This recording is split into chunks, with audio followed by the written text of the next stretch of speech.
Hello, your name's Nico, and welcome back to my playthrough of Citizen Sleeper 2. So, it's time for us to take on Lane. We're going to Dark Side the second time. Also, we're gonna buy some food here.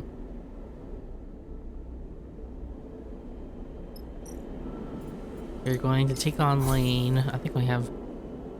let's just feed the cat too. Here's our ship.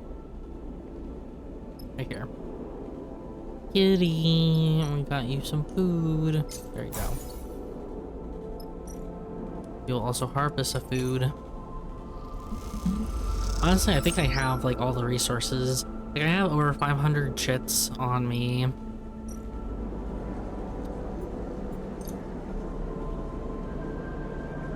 Whatever. I'm like, do I want to really be stingy with, oh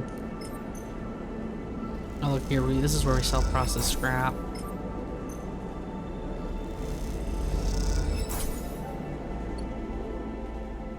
And look, I can even... No, that's it. Okay. Yeah. Yeah, almost 600 shits at this point because I just sold stuff.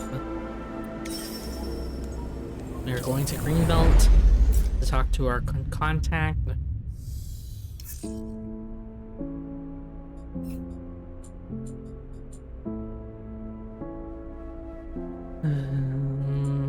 Well, I guess we're just gonna wait here. There's nothing here.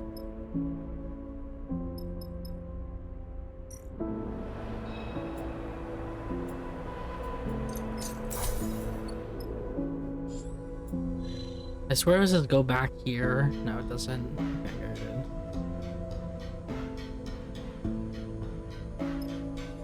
Well, not much we can do right now. I'll just feed the cat. Harvest the vegetables.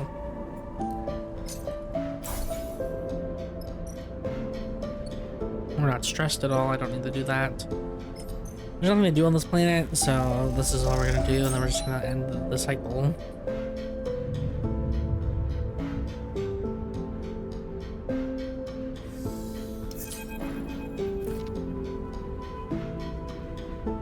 You find yourself in the cockpit, alone with Flint.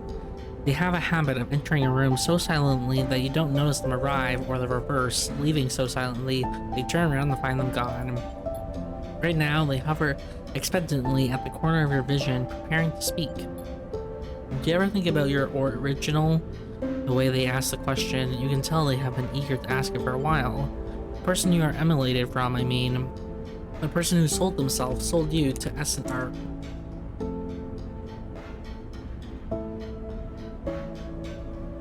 Flint's expression doesn't betray any emotion, but you feel like you can detect some unknowable feeling whirling behind their eyes.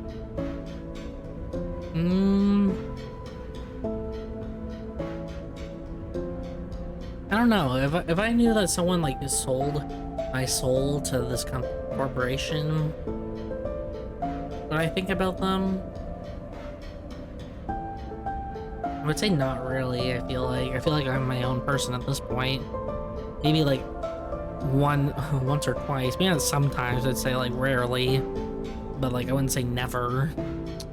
I'm gonna say sometimes. Sometimes I can't stop thinking about them, about who they were, and if who I am has anything to do with them. Flint looks away. Is my personality a product of being a sleeper, or simply a copy of theirs? Have I changed, or am I still identical to them? Does the emulation process, the loss of memory, the insertion into a frame, actually make us totally different people? I came through the process of emulation, and what was blocked? Flint is looking around the cockpit rapidly now, their eyes flickering from object to object as they speak. Are their memories still inside me, but cut off, concealed?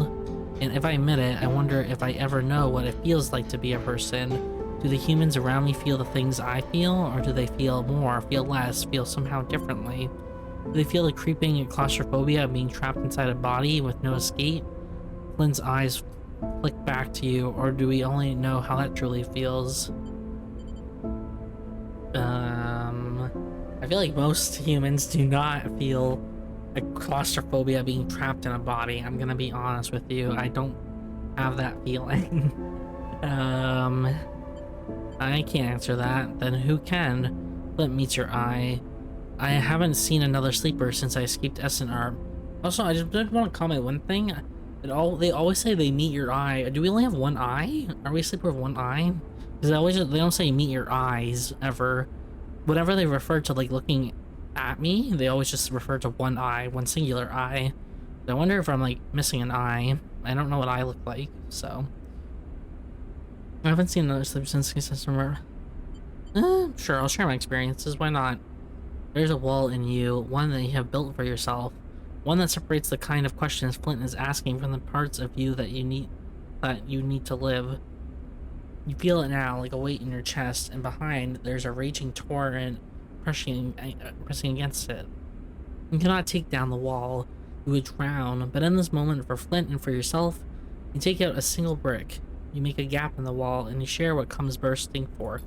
Talk about what it feels like to wake up in a dying body, to catch a glance of yourself in a mirror, to be seen and reminded of your false and fractured face. You share the pain of lost memories, a fleeting deja vu of dreams that slip beneath your waking life and replace it. You find in your broken bodies and unsteady mind a kind of solidarity. One is shared between connected strangers who might, one cycle, understand each other as friends. As you put the brick back and shore up your defenses, you know that cycle will not be this one, but its distant possibility is a reassuring one. Well, we're still waiting, so, because we've done everything else in the game, I believe, at this point.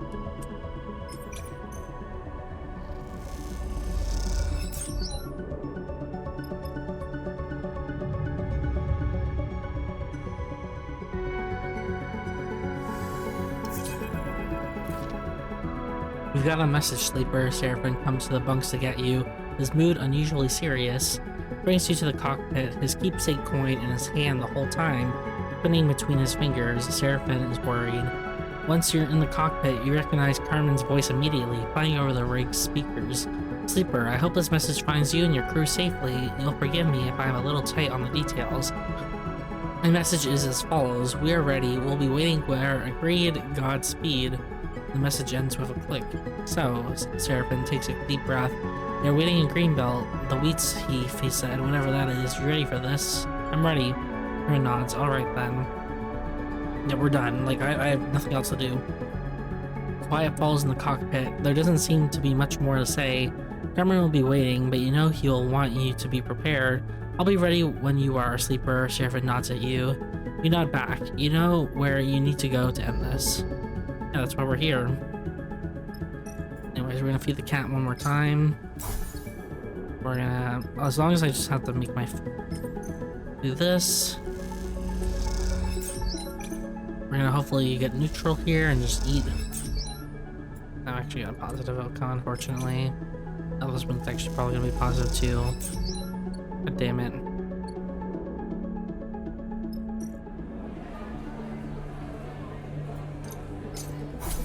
Okay, Carmen says to meet him in the Weef's Heath. All you do is buy a drink and wait to be called. There we go. The Wheat's Heath is surprisingly welcoming for what was once an old Solheim canteen. The corporate bones are still there. Metal stools, a strip of service windows, sheet metal walls. But over the tens of thousands of cycles since the collapse, they have been softened and changed, layered with the detritus of human existence. As you wait at the bar with Seraphim, you look at the planters welded into the walls, scrawled messages, the layers of stickers and flyers and posters, the amber light fittings replacing the old fluorescent strips, the gear racks lined with farmers' packs, the netting bulging with crates and canisters, along with the low rumble of conversation coming from the off-shift farmers. It all lends a warmth to the place, one that helps soothe your nerves ahead of the meet with Carmen. You and Seraphim lean side by side at the bar, facing towards the room. You both watch Flint, just across from you, who insisted on coming along. Seraphim clears his throat. What do you think of Candace?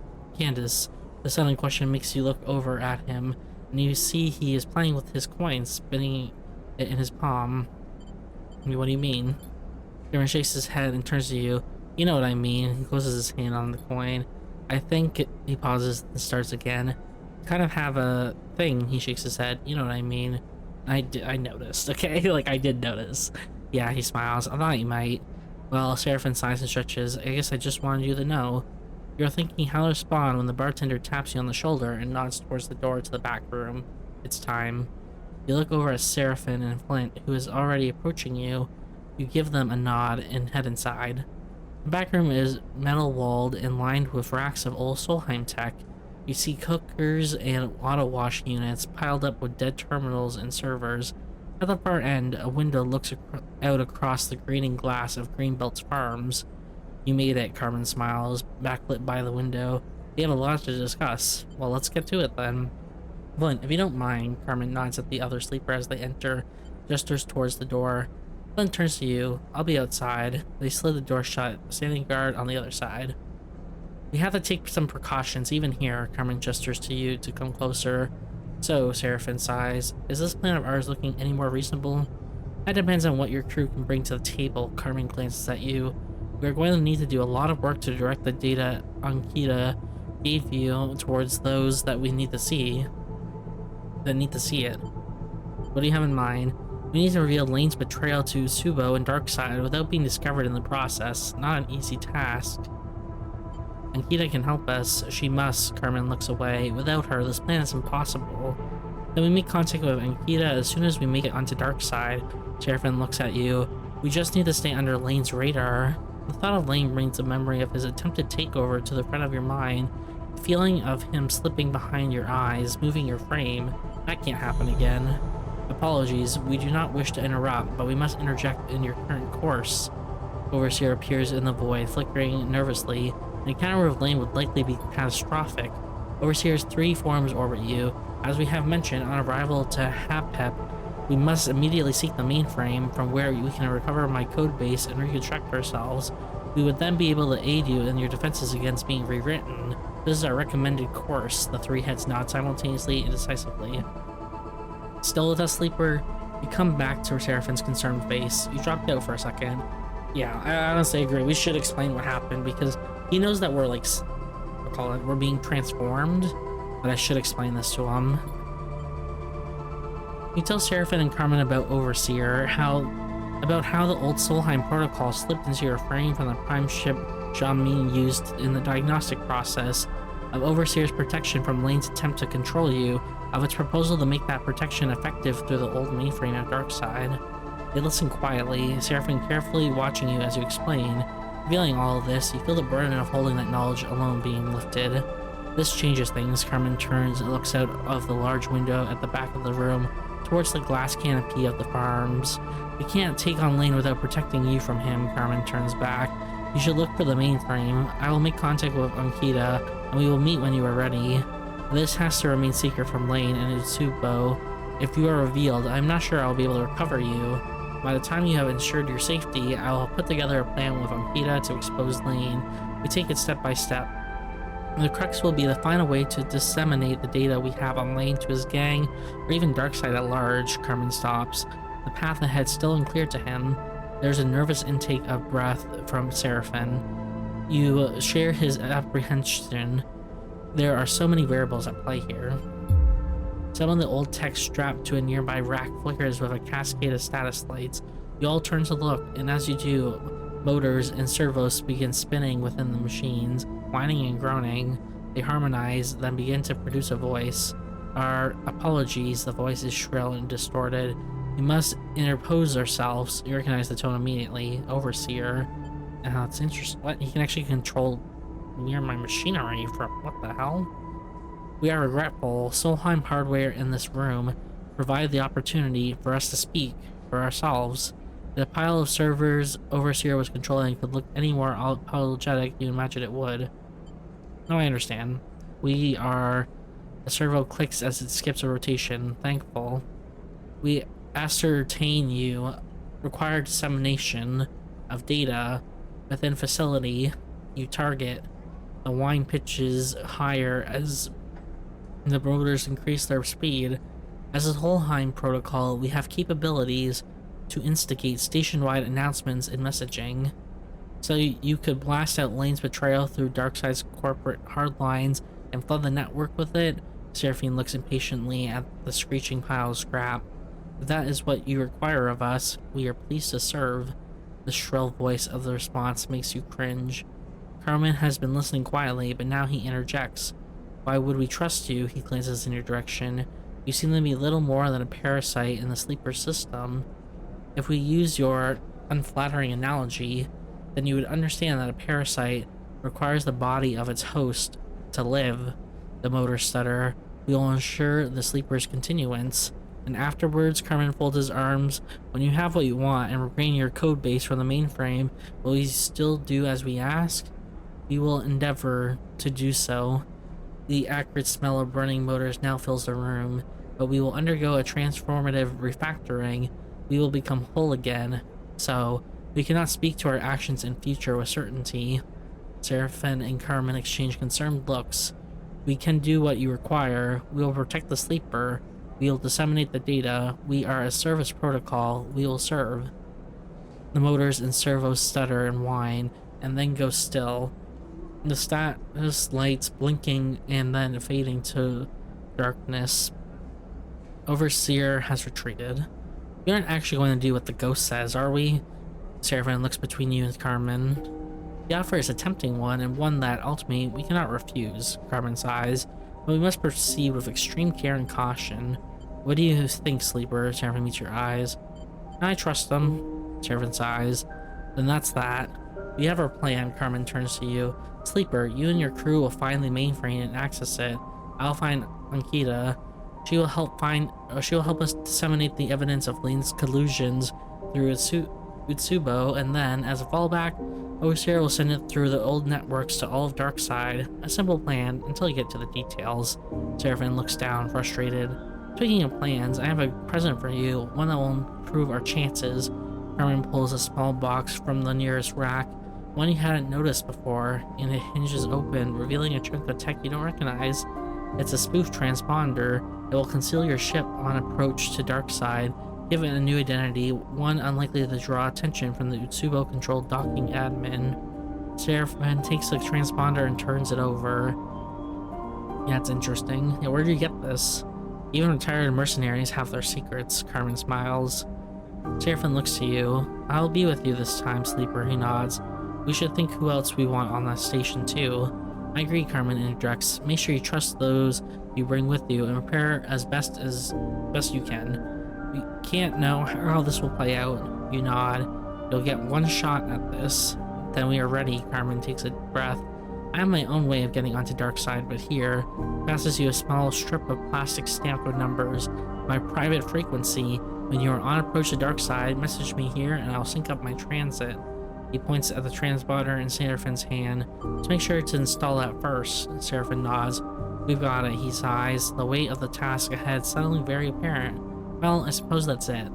Carmen gives you both a serious look. It is. He smiles. Don't leave me waiting long. There will be more time when all of this is over. Time where you don't have to keep looking over your shoulder, I hope. You leave Carmen in the back of Wheat's Heath, sliding open the door as you leave. It takes the entire journey back to the ship for your nerves to settle. The end of this ordeal is so close, and yet it feels like an impossible leap to get there.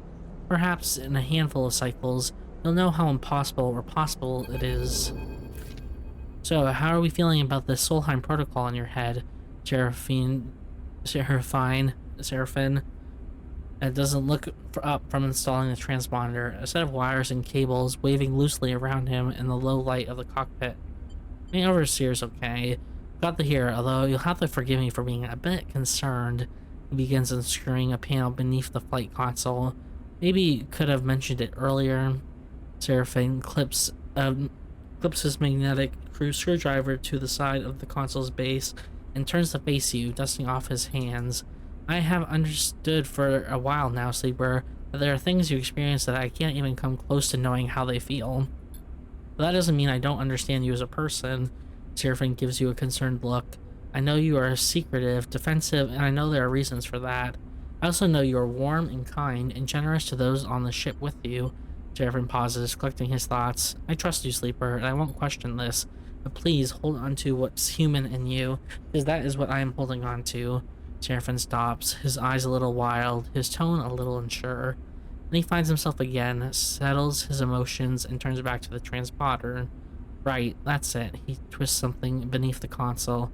Spoof transponder is in. There's nothing keeping us out of Darkside. You exchange a look. Say the word when you want to go. Well, we're all fueled up. We have all supplies. We have lots of scrap and rare components. If we get stressed, no stress currently. I know the dice are kind of dicey. 2 of them are going to break soon. But I think we're ready. Because the only other quest we have is get back to Darkside, and this one is infiltrate Darkside. So we're gonna go back to the Darkside. Let's go.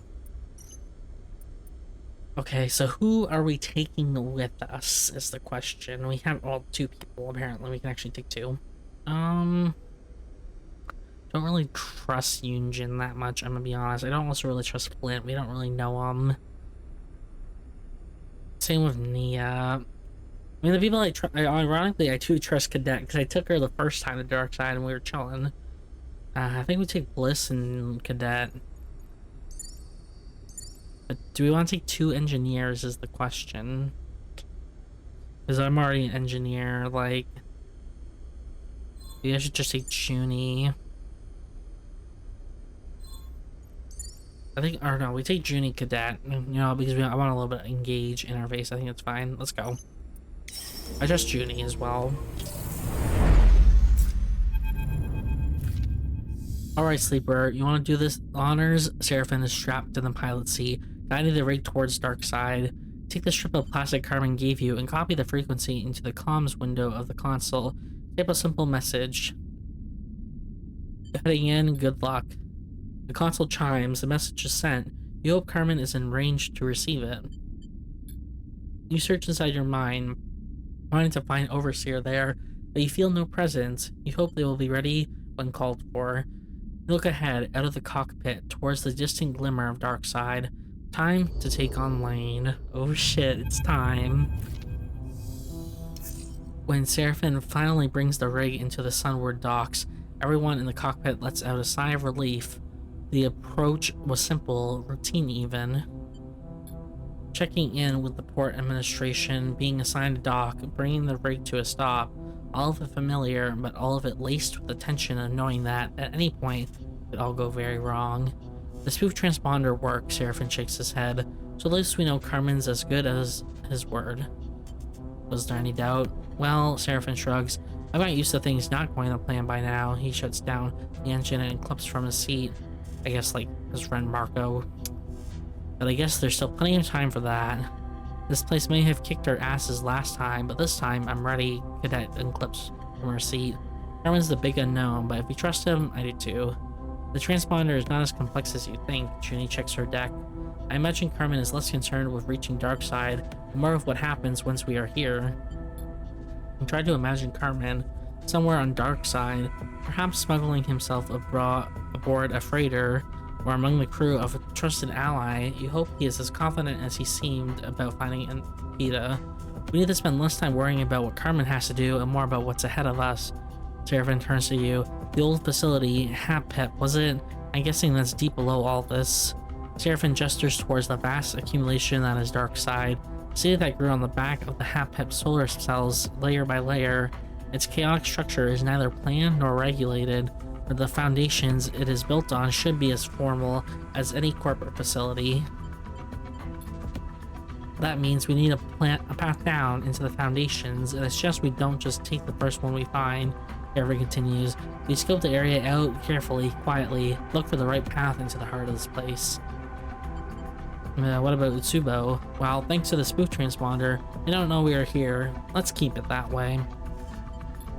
Time to take on Darkside one last time, Cadet grins. I like the sound of that. Seraphim nods. I'll hold the rig down. We don't want to lose your exit route like last time, he winks. Here. He hands you a comms earpiece. I salvaged this from a suit helmet. It isn't secure, but as long as Utsubo don't know we're here, it should be fine. I'll let you know as soon as I hear from Carmen. He meets your eye. Go get this done, Sleeper. You nod. This is what it all comes down to. It's time. Okay. We got 3 places to explore. Okay, noted.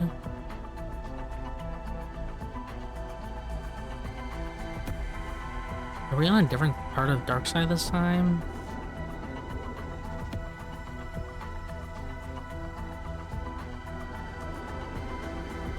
I guess so. Whatever. Sunward Docks. Search docks. To safely find a path down in the old station, the docks will need to be thoroughly searched without bringing any attention. Question crew. There are a lot of crews and workers in and around the docks. Perhaps they know about this path into the structure. Okay, so gaining access to the core of these old HAP facilities means exploring every path down to find the right descent. Dock paths. The docks are a winding maze of passages. Perhaps one leads into the old substructure. Well, let's just do this one first.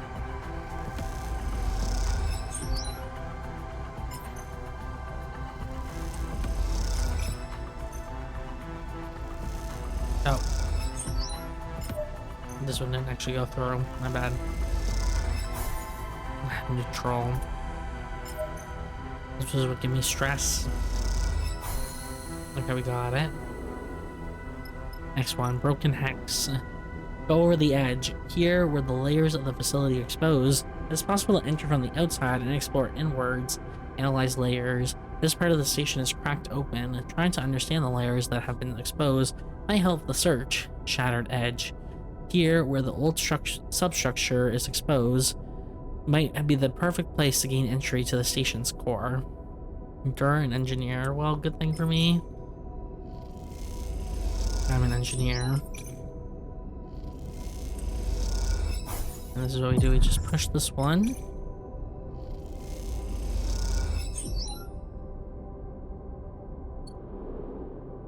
And we have one more of this one. The underpass. Hacked bulkheads. Separating the layers of the station and its substructure are many bulkheads. Hacking them would provide access. Explore tunnels. In the walls around the underpass, there are many tunnels. It seems some might lead deeper.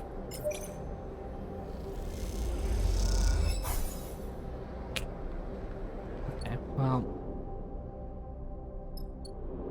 We're out of dice, so let's end cycle. No dice.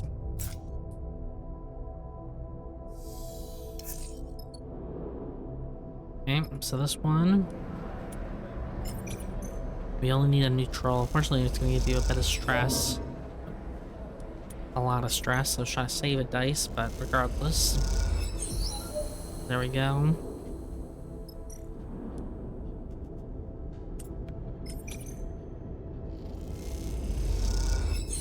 There we go. As you are gliding down a dark tunnel, descending deeper below Darkside, your earpiece begins hissing with static. Sleeper. Serafin's voice sounds distant, faint. Carmen, contact, met with target. You strain to hear the rest of the message, but the static overpowers his voice. You stop and push the earpiece in deeper. Continue, stay safe. The line goes dead. Looks like old Carmen's good for it. After all, Cadet grins. Better not disappoint him. You continue your descent down, ducking under thick cables and collapsed beams. The busy urban life of the city above seems far away now, hidden from your senses. Its rumble and brightness has been replaced by the glowing dark and the growing oppressive heat. Darkside and the HAP the facility was built on has been running unrestrained ever since the collapse. Since it was built on, sorry. Gathering huge volumes of energy, more than its residents could ever use. I feel like you can sense it in the walls, running like a torrent just behind the thin skin of metal and rubber. A large portion of the vast amount of current running through the station is radiated into the void as heat, making Darkside a typically human station.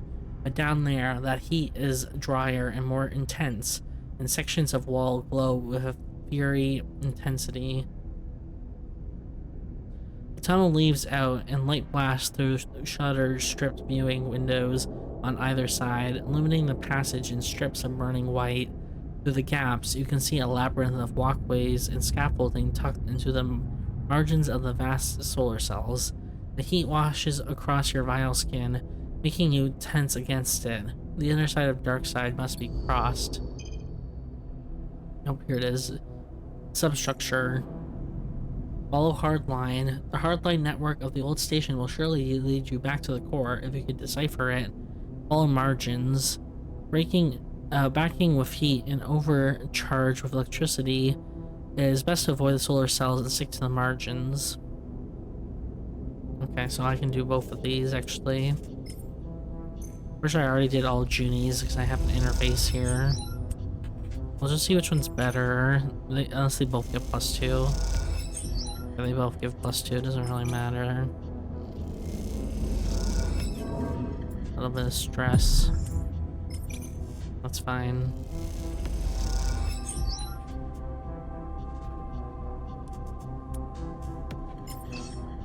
This is 25, 50, 25.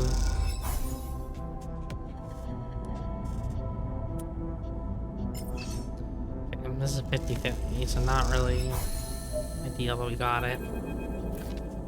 In your exploration of the HAPIP facility, you have seen, through viewing windows and shutter slats, a huge blister projecting out among the hex-shaped cells. You have approached it, circled it, and now you find yourself passing into it through layer after layer of broken and corroded safety doors. Even if you had not felt Overseer stirring, you would know this is the mainframe, but you have felt the protocol's presence, restlessly turning over in your mind like a sleeping animal, occasionally probing your senses, tracking your progress. You feel at home. Overseer's multiple bodies stretch out their arms as if basking in sunlight. The systems, networks, signals, they are fractured and weak. We know them. Each of the broken heads share part of a smile. They are welcoming us. Hey, Cadet shakes you awake. This is the place. She gives you a concerned look. I need to worry about what's going on in there. You look around, suddenly aware that you have drifted somewhere you do not recognize, in a state you are not in control of. The spherical chamber you float within has a mezzanine set around its circumference. On the floor, a metal grating you can see through. On this mezzanine, actually I'm not going to say that word. Mezzanine are banks and banks of terminals, thick gathered cables snaking away from them across the floor. All of it bakes in the heat of the HAPIP's vast resistors. You follow those cables with your eyes. They lead to a cylindrical column coming down from the apex of the chamber. It is corroded and bent a little, with very few of its thousands of lights still flickering. Even in the decayed state, you know immediately this is the mainframe. You feel a yearning towards it, one you know comes from Overseer. But as you look around for a connection point, all you see are burnt out cables, rusted sockets, and broken terminals. The glow of warmth makes you feel woozy. You need to work quickly to bring this back online before the current flowing through this place bakes you into the metal of its walls. Oh shit. HAPIP core. Well, I need the rest, unfortunately, but Reboot terminal. The mainframe's terminals list millions of errors. They need to be rebooted before they can be used. Repair connectors. There's no way to interface with the ruined mainframe without clean connectors. Can this even work? I think we have an engineer and someone who does like interface work, so let's rest. And then we get to work.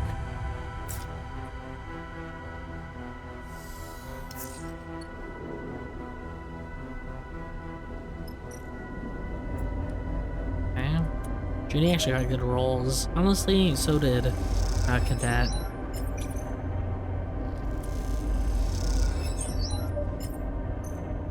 Pretty perfect.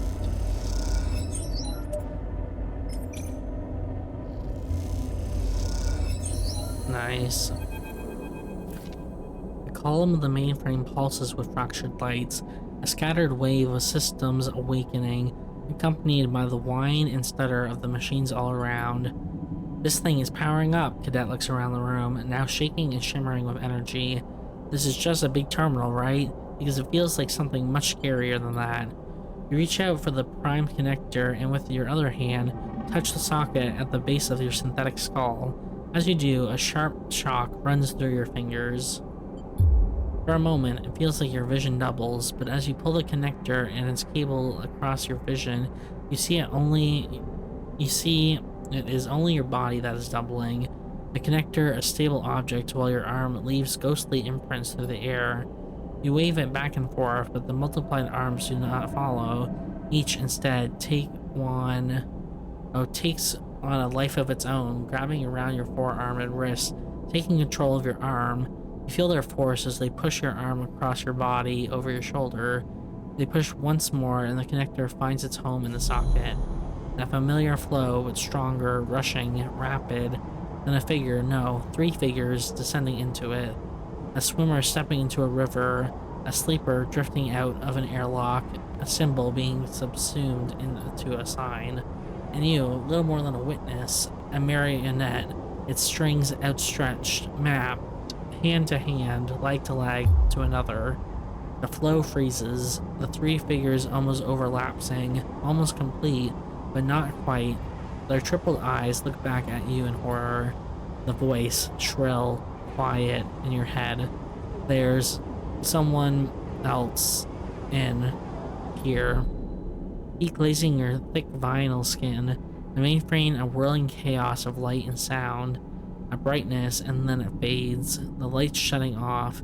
The servers powering down. A single blinking light, the only thing left on the dark column. Keeping time like a metronome. Oh shit, Cadet looks at the dark column of the mainframe. This thing just died. You close your eyes and try to recall the events that happened when you were connected, playing them back in greater detail. Overseer was there, entering the mainframe, but something froze the system, locked them in place. What did they say? Someone was in there with them? You open your eyes. Was this a trap? I don't know if it was a trap, but someone else took control. As you speak, a fizzing static fills one ear. You flinch, thinking it is some new invasion of your system, but then you hear Seraphim through the haze. Sleeper, come now, waiting, the rig. It's no use, you have to send to find out what's going on topside. You look at the mainframe with its single blinking light, still keeping time. Looks like Overseer will have to wait. Trapped in the mainframe, Overseer is still the key to all this. You hope you can get the protocol out, but you need to hear what Seraphim has to say first. You make your way out of the core, ascending back through the layers of the HAPPET back into the docks. Seraphim meets you at the docking tunnel. They are waiting inside. He shakes his head and nods towards the airlock. Come on. You cross onto the ship in silence and find Carmen in the cockpit, looking out at Darkseid as it sprawls across the stars. Sleeper, Carmen turns. Sorry to pull you away, but you need to know what's coming. What's going on? This idiot blew my cover. You turn as Ankita enters the cockpit behind you and Seraphim. You immediately clock the fresh bandage sleeves around her right forearm. I think you did a pretty good job of that yourself, Carmen retorts. You see a twinkle in his eye that suggests this back and forth is a well-practiced part of their relationship. Perhaps, but we'll never know now, not after you intervene to rescue me. Her hand goes to her bandaged arm, almost instinctively. Oh no, Utsuba, no, we are here. Not you, no, Ankita shoots you a look. We aren't exactly on speaking terms anymore. I pass the data to Ankita and she tries to broach it with Utsubo. Carmen folds his arms. Elaine was more paranoid than we expected. He was listening in. Either that or his lapdog Daiichi ratted us out. She shakes her head. I would have put him down if he hadn't got the jump on me. Either way, Carmen cuts back in calmly. I had to pull Ankita out. Carmen turns back to look over at Darkseid. The information did get through, though, and now Utsubo is in crisis as its members side with or against Lane. Meanwhile, Daiichi's hunting us. Ankita screws up her face. Which means we need to be careful. That's why I called you in. Seraphim puts a hand on your shoulder. You need to watch your back. Indeed, Carmen turns to face you. How about the mainframe? Have you been successful? Yeah, about that. You explain the events of the cycle, the mainframe booting up, the successful connection, and then Overseer being locked inside, posed by some other force. You mentioned their warning. There's someone else in here. Carmen nods thoughtfully. Fortunately, we need that mainframe more than ever. With Ankita out of Asubo, we have to get the word out. Carmen's right. Asubo will be distracted by these revelations, but it won't last. Without further proof, they'll all line up behind Lane in time. Look, we have to free Overseer. We need the mainframe. Overseer is just our access tool. If your protocol is being locked in by some counter protocol or agent, I wouldn't be surprised if it can be traced back to Utsubo. Nikita looks at Carmen. I know the location of a few of the Utsubo network nodes. We should hit them first. No, we need to stay under the radar. Sleeper and their crew will investigate the nodes quietly. Carmen nods at you. You and I will run interference. Keep Utsubo away from those locations as best we can. Is that safe? For us, she taps a finger on her chest. We've done this before, Ankita winks. I'll be nostalgic. Think of the feeling of static you felt when Overseer was trapped, and the power required to halt the flow of a mainframe as vast and ingrown as the Hatpad one. Could it just be an Subo hacker? You doubt it. Seems that we have a plan, Seraphim looks between you all. That we do, and we'll need you to keep running comms between us, Carbon turns to you. Sleeper, Ankita will give you the locations to date into, but keep it quiet. Aichi is out there, and he isn't as easily avoided as some low-ranking enforcer. Ankita slaps the top of a couple of crates of supplies you hadn't noticed before. Consider these a parting gift from my tenure at Utsubo. Swipe them from a gang storage room. She grins. Thought you might need a resupply. Alright, Carmen addresses the room. Keep quiet and keep in touch. We can still put this off. Or still pull this off, sorry. Aichi stress, a blade in the dark. Oh shit, so how long do we have? 1, 2, 3, 4, 5, 6, 7. Okay. So we have 1, 2, 3 places. Okay. Bypass node, hack node 1. As the node is so exposed, it might be better to find it and splice into the hard line to connect upstream to it at a safe distance. Hack node 1. The physical architecture of this node sits in the middle of a dock thoroughfare. So access attempts need to be what? Concealed. Hack trace. It should only take accessing 2 network nodes to identify the protocol or agent interfering with the mainframe. Okay, so we don't have to do all 3, we only have to do 2. Market node. Hack node 2. Tail enforcers. The node seems to be inside an Utsubo safe house. By following an enforcer in, you may be able to access it physically. And tower node. Scale tower. Scaling tower to get closer to the physical network architecture will make it a lot easier. It's an impressive climb. Well, I don't want this one, really. Let me just see which one's the best one. We only have to do 2 of them.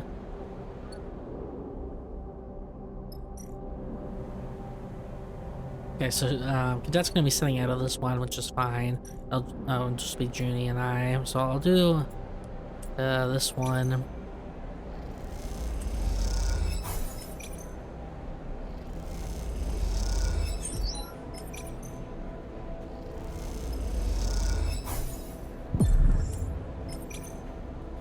And voila. Okay, and then we just need to do a rest. Unfortunately. Oh, we alerted him. Oh shit. I just realized we increased it. Uh-oh.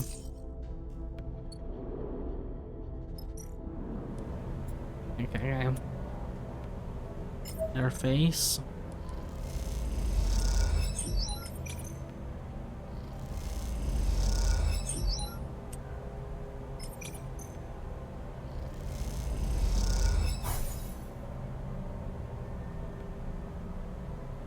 Stress, okay. We got it. I don't believe it. Carmen stares through the shutters of the viewing window at a smooth, squat ship, tucked into the Delaric Bay between the hexes. How long has it been here? When the nodes were hacked and the trace established, you imagine it might lead to an Utsubo operator, or perhaps an old subnode containing an aggressive Solheim protocol gone mad of isolation. Not this. Never this. A Senate-sat ship tucked into the belly of Darkside like a parasite. Oh shit. I'll show you. I think it's this thing right here. I think this is the ship. I think it's parked. We need to move on that ship now. Ankita is already adjusting her gear, preparing for an assault. We can hit an Usubo safe house for weaponry. There's one. Carmen holds up a hand. This is a gift, Ankita. Don't be so brash. Turns back to face the both of you. As we had until now was data, conversations, evidence easily denied or destroyed by Lane, but a Senate stat ship hidden inside the station? Carmen nods grimly. There are hundreds of crews, thousands of residents who would give everything to protect Darkseid from the war. Carmen tucks back to the ship. Oh, turns back, not tuck, I'm saying. Silhouetted against the starlight. All we need to do is point them in the right direction. We turn Darkseid on the ship, and on Lane at the same time, Carmen nods grimly. We leak it all, send it out through the mainframe, the ship's location, the evidence of Lane's betrayal, all of it. We're forgetting one thing, Ankita interrupts. Until that ship leaves or is taken, they still have the mainframe locked down. We can't blast out its location through the network without taking it on first. Carmen pauses, considering his options. We look out at the Senate stat ship, half concealed in the bay. It looks sleek, dangerous. What defenses might a ship like that deploy when threatened? Carmen and Ankita exchange looks. Then we attack first. Carmen and I will distract the ship's occupants, turn their focus away from the mainframe. Then you, Sleeper, hit the mainframe and force them out. As soon as Overseer is released, you send out everything. Once it hits the network, our backup will come. He gives Ankita a grim look. You only have to hold them off for as long as it takes for other crews to realize what is happening. The plan feels desperate, and you know that Carmen and Ankita think so too. Will Darkseid really mobilize against the ship so quickly? Two old mercs against an unknown Senate stat force feels like an unwinnable battle. We know the stakes, Sleeper. Ankita takes a deep breath. We can handle them. Ankita frowns, an unpleasant thought passing through her mind. I've given everything to get Usubo out. Let me finish the job. Okay, let's go. Ankita nods. Go to the mainframe and get set up. When you're ready to connect, let us know. Carmen puts a hand to your shoulder.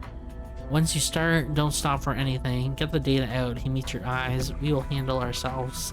You turn and glide away, looking over your shoulder at the two ex-mercenaries as they discuss their plan of attack. Seeing them slip back into their old roles, you can't help but wonder, does anyone ever outrun their past? Or is it always waiting there in the dark to claim you in the end?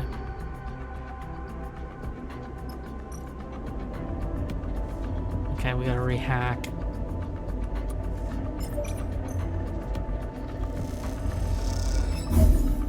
Oh, she's done.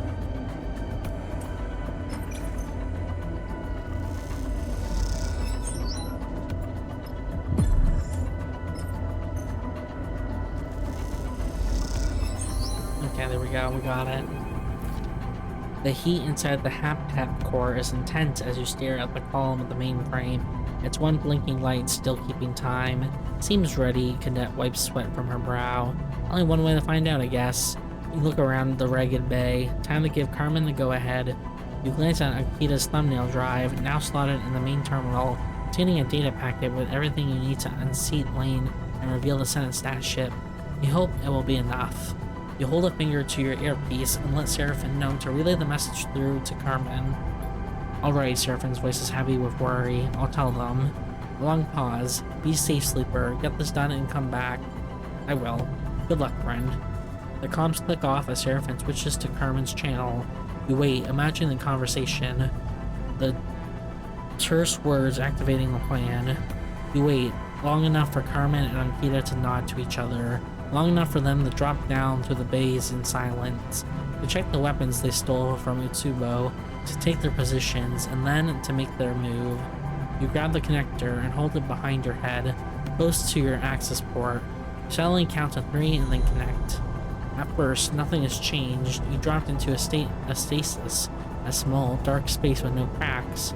The mainframe is locked down, shut off, squeezed inside the grip of some clenched fist. And then you see it, a trickle of light, a flicker of thread. Overseer flows into the space, and the torrent begins to rush. The rushing gray pulse of data, the connective threads, the jewel of the mainframe, they grow inside the space, and the space in turn grows. We see you there, Sleeper. Overseer separates and reforms within the expanding landscape. Who is this other? An enemy. Overseer's 3 heads nod. Then we will do what is necessary. Overseer explodes. The points and lines of light that described its human form separate and multiply, constellations bursting outward like a tree of stars. Overseer becomes plural. As they do, the darkness is pushed back and the extent of the mainframe is revealed as a stack of jeweled surfaces, each revealing more facets as the angle changes. From these facets, threads project, cutting out across darkside, paths that stretch the length of the entire station. The arrangement is an invitation. You accept their invitation, sending yourself skimming through lines of light, seeing how the station connects and hums with the flow of data. You see the highest tower, the lowest hex, and then the origin of the dark. A squiggle of black wrestles across a single point. The Senate Stat ship, now a battleground. You see flashes and flickers as Overseer dances around it, cuts at it. But looking around, you see Overseer is everywhere now, multiplied into 1,000 forms, reunited with a system designed to serve them. They didn't dissolve into it. Still remember what needs to happen, what you need them to do. You send out separate requests, summoning Overseer, adding them to your agreement. You take the bright polygon on of the data pack and present it like an offering to Overseer, who is diffused, crackling all around you. You fork in their reconstitution as a functional protocol. You receive no response. There is nothing more than a whisper, snatched away on the flow of data rushing by. And then you hear a static in your earpiece. Seraphin's desperate cry for a response. You see a bright point, suddenly close, inside the core with you. Broadcast going out from it like the beam from a lighthouse. Reach back and pull on the connector, just to clear the brightness from your eyes, just to block the broadcast. I found you. Oh shit, no, Lane. Lane floats in the mainframe, went across his brow, his eyes steely cold. I finally found you. Oh no, he's in the same room as us. Oh shit. Cadet slams into Lane, swinging her fist and screaming at him. You freeze, watching Lane fight back, hearing Seraphin's voice shimmering in your earpiece, passing on Carmen's desperate request for aid. Shit.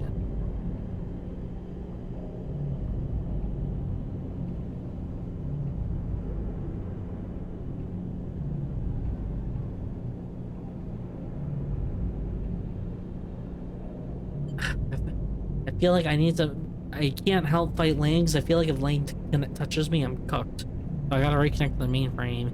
You grasp for the connector and then drive it home. You're in the constellation of Darkseid's network. The exploded body of Overseer stretched across it, as if it has been anatomized.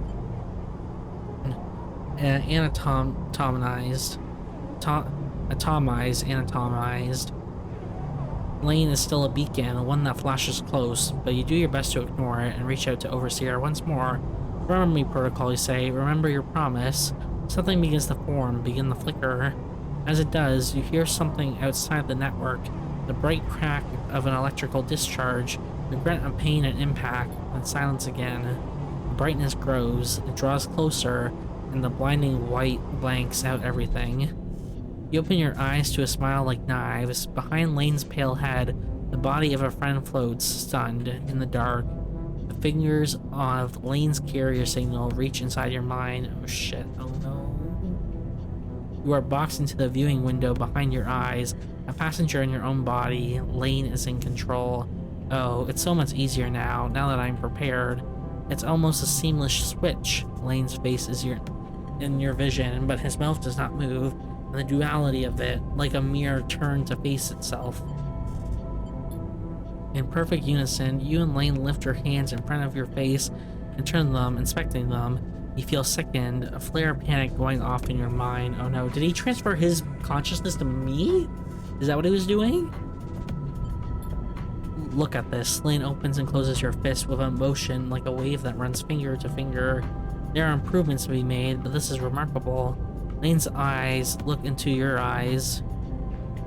It did say eyes here, not eye. A perfect loop. I always knew your body was a gift, Sleeper, from the moment I first saw you. A gift you cannot recognize because you only saw a burden, something to be escaped from. But I saw what it was. Lane's eyes flash an opportunity. Like a puppet, you return to face the mainframe. You glide forward a little, hands reaching for the access terminal. Nikita's drive glints there in its slot. You control none of this. Lane's voice. Imagine having more than one body, more than one agent in the world to do your bidding. Oh, he just copied himself into me. Oh, to do his bidding. Oh shit. Your hand reaches down, finger and thumb pinching delicately around the drive. It's a thrilling thought, and one I have harbored for a long time. With a short, sharp motion, you pull the drive free. Then I saw you, my sleeper, and knew I must have you. You hear Seraphine's voice in your ear. Sleeper, Carmen needs that signal to go out now. There's panic in his voice. They can't hold out any longer. No matter how hard you try, your lips do not move. No words can be produced. Feel your hand, under Lane's control, reach up and pull the earpiece out, letting it float away into the chamber. Enough distractions. Your other hand holds up Ankita's drive, turning it in the light in front of your eyes. Some time ago, I set myself the task of changing you from a hollow thing into a vessel to be filled. Ooh. Your finger and thumb transfer the drive to your palm, and now I am able, with the help of my allies, to fill you up. I am more than singular now, more than flesh and blood, more than you in my ambition and my desire. That means you are surplus to me now. Your fist closes hard around the drive, crushing it to dust. Uh-oh. Weak and broken thing, your time is over. Lane's other body approaches you and lays its hand on either side of your head. You feel the pressure, you cannot move, you cannot resist. And then a spark, as one of Lane's fingers slips and depresses a little into the access port of your head. There's a flicker, the flash of something passing through the spaces between, something riding a signal back to its broadcaster. We have not forgotten, you hear Overseer. Oh shit, yes, I hear this. They are reconstituted. We are ready to act as one. Overseer holds a bright data packet in a single hand. We were broken, we were many, but now we are whole, and we appreciate what you have done. Overseer shapes the data pack into a point, a bright sphere of light. The sphere extends through your mind gently, harming nothing of you. Instead, its point finds the mind of the other, of Lane, and pierces it directly. You hear Lane scream as his implants burn in his skull, his head flaring bright white in the cloud. Oh shit.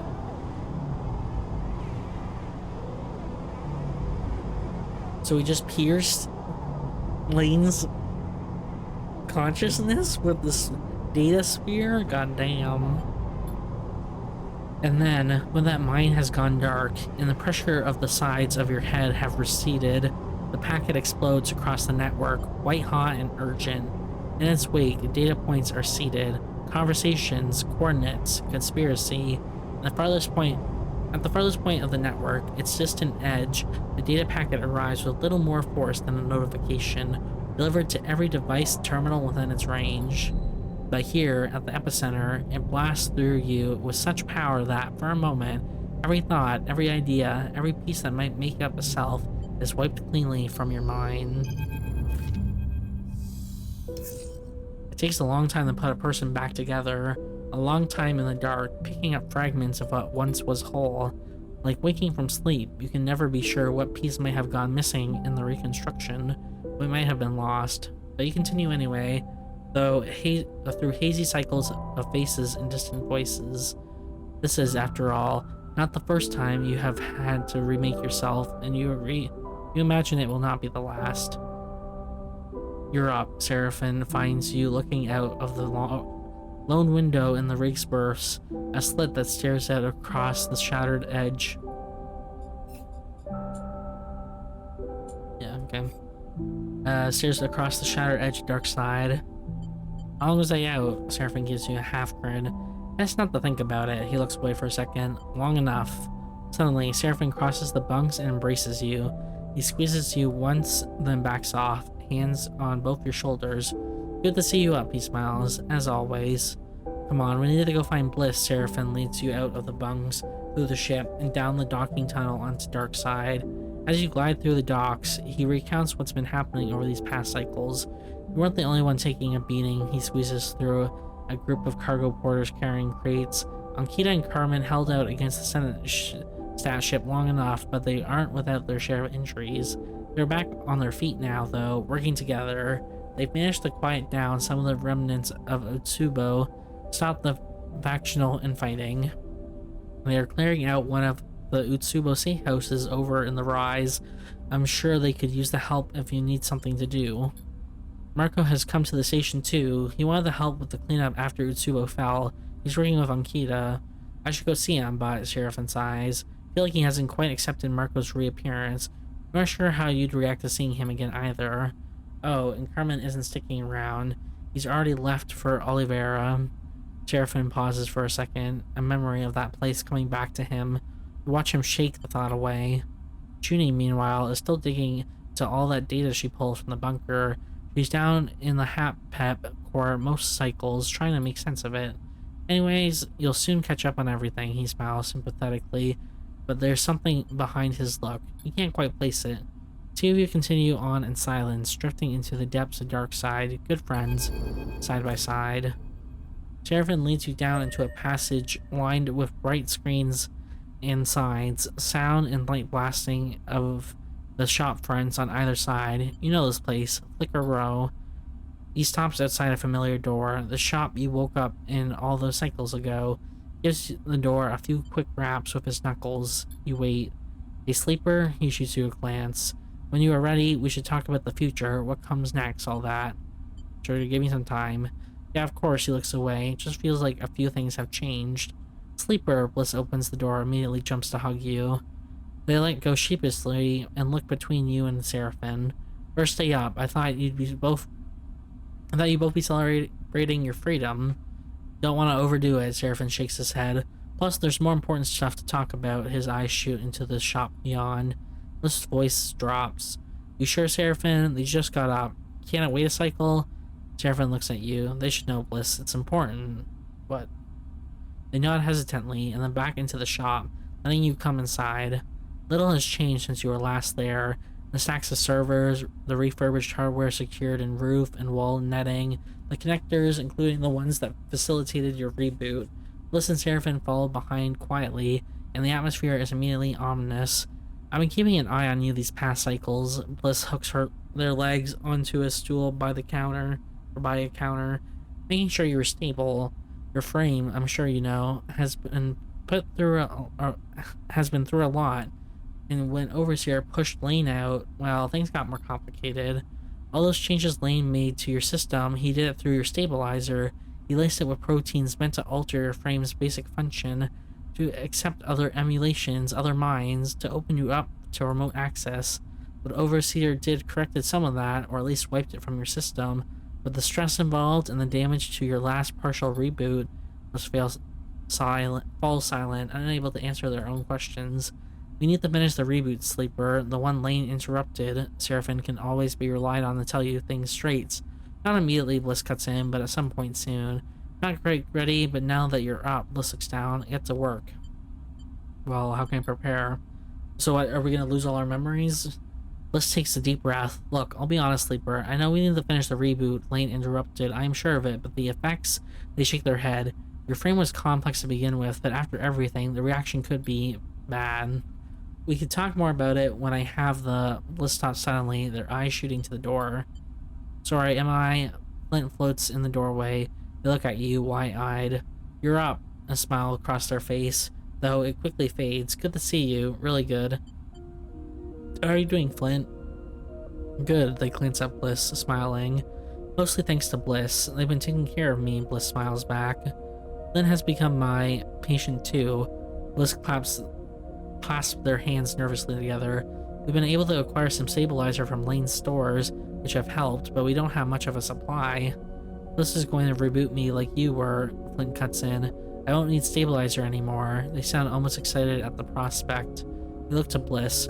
Flint knows the risk, but they have asked for the procedure. They give Flint a warning look. Still, they shouldn't underestimate the danger. Bliss looks at Flint. Sleeper will also need the reboot, but they don't have a choice in the matter. It is essential. Bliss goes quiet. Flint goes quiet. Bliss and Seraphim look nervously at you to see your reaction to all of this. Feel like a spotlight is being shone in your face. All you want is some time alone to think. We should do it together, Flint speaks quietly. Whatever we risk it together. and meet your eye. I owe you that and more. Let's pick this up again in the future. Bliss tries to calm the tension. I still need many cycles to prepare, especially if I am to reboot you both simultaneously. It will be your choice, Sleeper. You decide when. I reach out and lay a hand on yours. Without this, you will soon begin to decline. I am sorry for that. Your head spins. Seraphim slaps a button to open the door. Come on, Sleeper, let's get some air. You follow him outside, and when you get there, all you can think of is that you can't breathe. You don't need to breathe. A wave of claustrophobia passes over you. You are in control of this, Sleeper. Seraphim stares at the lights and sides of Flicker Row, looping endlessly. You put what you need in order, and I'll be right there with you. I got Bliss to teach me a little about the repairs they've been doing for you. Seraphim rubs his hands together. I know it's getting worse, but I'll do my best to keep you running. Let me know when you want to leave, and I will fly you out of this place faster than you can believe. He turns to face you, and we can go wherever you need, he frowns. There's time for us yet. Thank you. You never need to thank me, Sleeper. He pats you on the shoulder. Just look after yourself. I was also thinking, Seraphim looks away. I got a message from Oliveira. They're still getting the place together, but with Carmen heading back, the colony is starting a new chapter. Maybe we should head out there at some point. Lend a hand. He pauses, unwilling to push it farther. Just a thought. Anyway, just give the word, Seraphim smiles. We're all glad you're back. He turns and drifts away, leaving you among the cycling colors and cacophonous sounds on Flicker Row. You close your eyes and let them wash over you like a wave. There, in the dark of your mind, you search for Overseer, but the protocol does not appear. You wonder if, in that final moment, Overseer might have destroyed themselves to end Lane. But then you feel it, flickering nearby, a signal in the dark. You open your eyes and see something pass through the screens of Flicker Row, a shadow in all the brightness. Could Overseer still be there, and the ancient networks of still be here, and the ancient networks of the Hap-Pep? You turn away and glide out of the row. You have other things to worry about now. How are you doing? Cadet finds you in the dark side of the thoroughfare, a glass-roofed cannon of struts and screens. Still recovering. Hey, I get it, Cadet smiles. But look where we are. She gestures around at the broad street with its layer of tech and dirt, part of the belt. You look, really look, at the glass-roofed street. Its walls are built from scaffold and shipping containers, hull plates, and Solheim Hap units. People glide across the open space to units and shops on either side. Everywhere screens flicker and glare without sense and reason. You can feel the heat, the power that flows through this place, connected by the vast solar cells that form the city's foundations. Heart is the right word. This place is a center of circulation. Tone muscle tough and running to a beat. You turn to the cadet and see it in her eyes. She loves being here. I've been thinking, she glances away, of how good it would feel to run my air bike down the street. She smiles. The city has a need for couriers too. Right? That's a good idea. I know, she flexes her shoulders back. But there's some unfinished business weighing me down. She meets your eye. Hexport. I think of the drive tucked away in the scatter yards, the one that contains the data stream from a drone mine vivisection, the one that might have caused the loss of an entire station. We need to go finish what we started. A cadet looks deadly serious. Find who is responsible and make it known. Clear my name. Is Hexport still around? Irradiated? I don't think so, she sighs, but it'll be feeding. We can go in and out safely from what I know. We better try soon, because the safer it gets, the more scavengers will come to pick the bones. We want there to be something left to tell the story. I know a lot just went down, Cadet puts a hand on her hip, but these clowns could still be operating. Hell, they could be trying the same thing again on the station. We need to go find out what they did. She takes a deep breath. I'll be waiting. Maybe, once it's all done, she turns away. I'll let you take the first air bike ride through this place. She raises a hand and then is gone. Here we go, we got another point.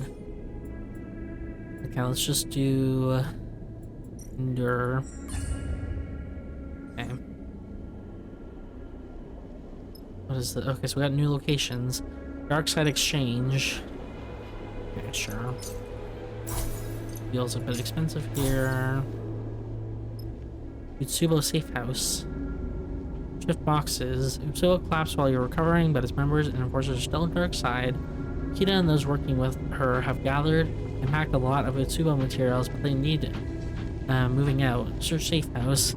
The safe house stretches deep into the block and beyond. Utsubo has many secrets, and this is the time to reveal them. Kenta's... I don't even know, it's from my meal. Kenta's corner. Scrapper market.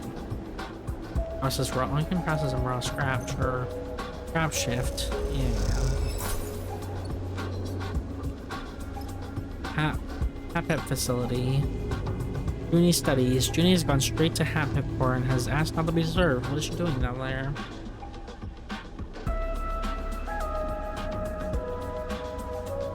Okay, well, what we're gonna do, we'll help clean up. But then once we use all our...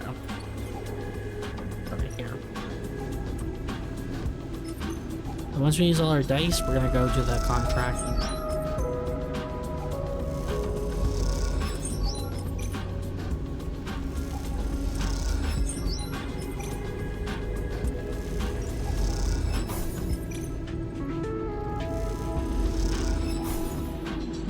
There we go. So let's we are full on supplies and fuel. So I will give one of the supplies to the cat. Let's go. The Hexport remains. Obviously, you're coming with us. What would you think Hexport remains would have? I'm thinking. You know what? We haven't taken Flint with us on something. Sure, you could come with us. We have 2 engineers. Let's go.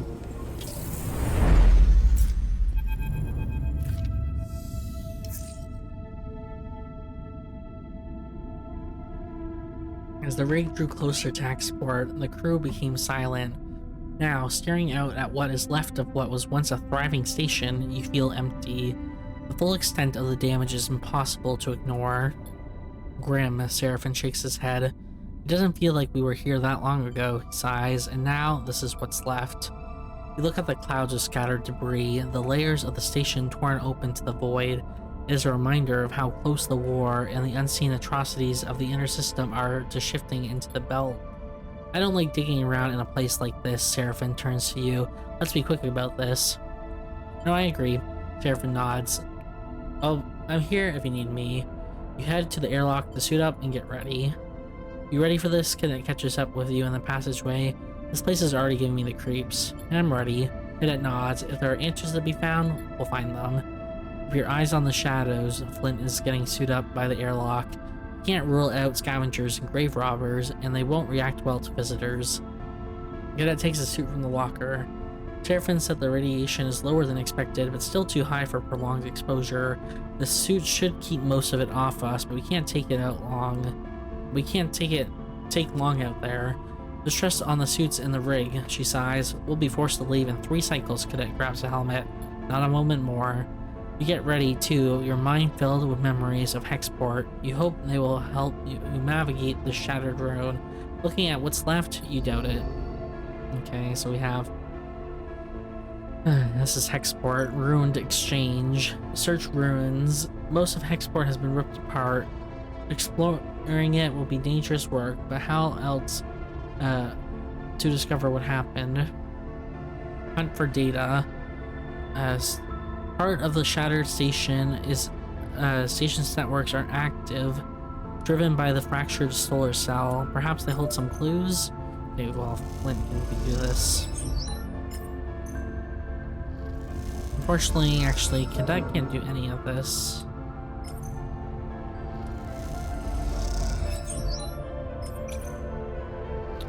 Oh wait, we only have +1 on this one. That's my bad. I should have done this one. Not that it really matters, I'm gonna be honest with you.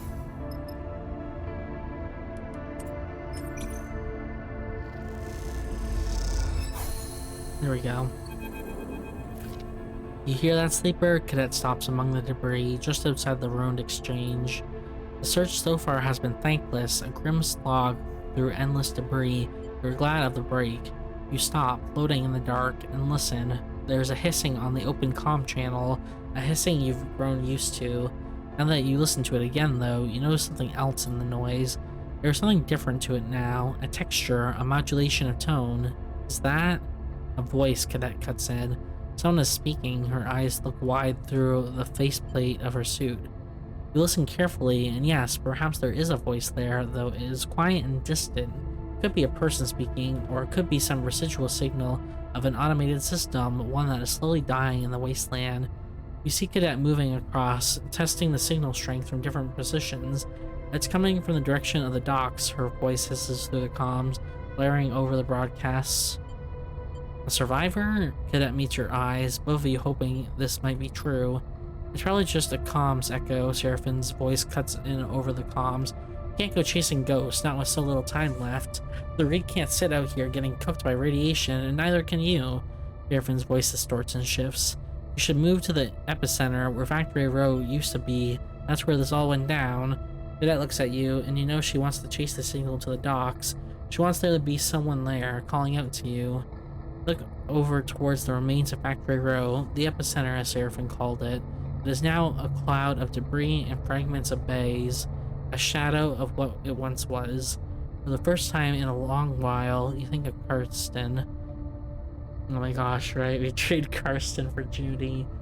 You look back at the remains of the docks, a few warning lights and systems still flickering away in the ruins. But not much time left here. You have a choice about where to focus your efforts. Shit, so we have the epicenter and the ruined docks. We have 3 cycles. I do kind of agree that the epicenter is probably the best. Blast analysis. The Factory Row was obliterated in the blast, but what was the cause and type of explosion? Navigate debris, engage. The debris itself is the most useful clue here, and searching through it might yield results. Map explosion. Looking at the debris patterns in the remaining sections of station should indicate the nature of the explosion, in theory. 50-50. Okay. Ah, shit, I should have stressed it. Oh, I got positive anyway. Okay, good. I should have pushed, but whatever. Look at the ruined docks just in case. Trace broadcast. That broadcast must have a source. By tracing the hardware it used, it might be possible to locate it. Search for survivor. The voice on the broadcast must be a survivor. The signal came from the docks, so the search starts here. God damn, we're gonna try and do everything. But we only have 2 more cycles.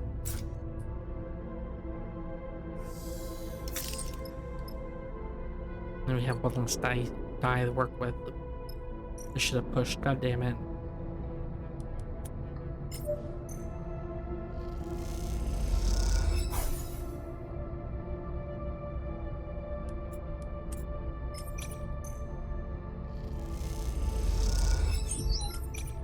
Please be positive, please be positive.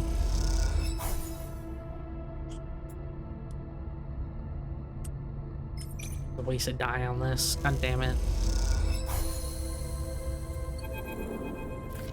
You float in the pieces of what was once Factory Row. There is little way to see what these pieces once were, scattered and scorched as they are. You cannot assemble them back into that place in your mind. The longer you have searched here, the more that this broken place has weakened your memory of when it was whole. But you have managed to put something together here, part of the story of Hexport's final moments. That story is told in the blast marks on the exterior plates, patterns of debris, the materials and makeup of the station's remains. Beyond that, one other thing is remarkable. There aren't any bodies. It seems that Hexport had some warning. The lack of docked ships, the lack of mass casualties, though the explosion surely killed many, it also suggests a station that had time to react, to at least evacuate in part. And then there's the blast, an explosion that the evidence points to as coming from the outside of the station. It's hard to tell, as so much secondary damage was caused by debris and shrapnel, but the pattern is there if you look. Something catches your eye, and you look over to see Cadet arriving alongside you, studying the same debris as you. Let's put it all together. We have positive, so there you go, remove stress. The pieces come together. A moment of warning, an evacuation, then an external attack. First causes the second. You know, the drone mine was here, being scrapped for code and data, screaming for it to stop. And then something happened, something that its captors could not control. There was a crisis, rapid, panicked, and Hexpart was killed for their crimes. It was a cover-up, wasn't it? Cadet has been watching you think through the evidence, and you see the flash of recognition in her eyes. You wanted to hide what had happened here, what they were doing. I had to be sentenced that. Who else would sacrifice a station to remain hidden? You can see the anger in her eyes. In theory, it is hard to refute. They brought the drone mine here to study, the scrape, to gain any advantage from, and when something went wrong, Hexpart paid the price. The logic is cruel and cold, the kind that the vacuum of this helium system allows. You find no comfort in knowing the truth. Interface, which is you. Let's push.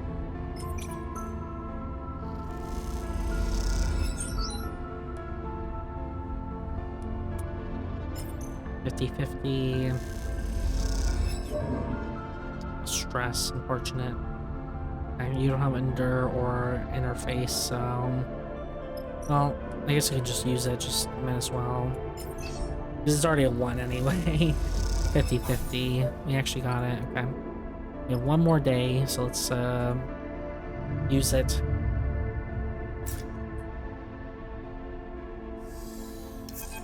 Oh.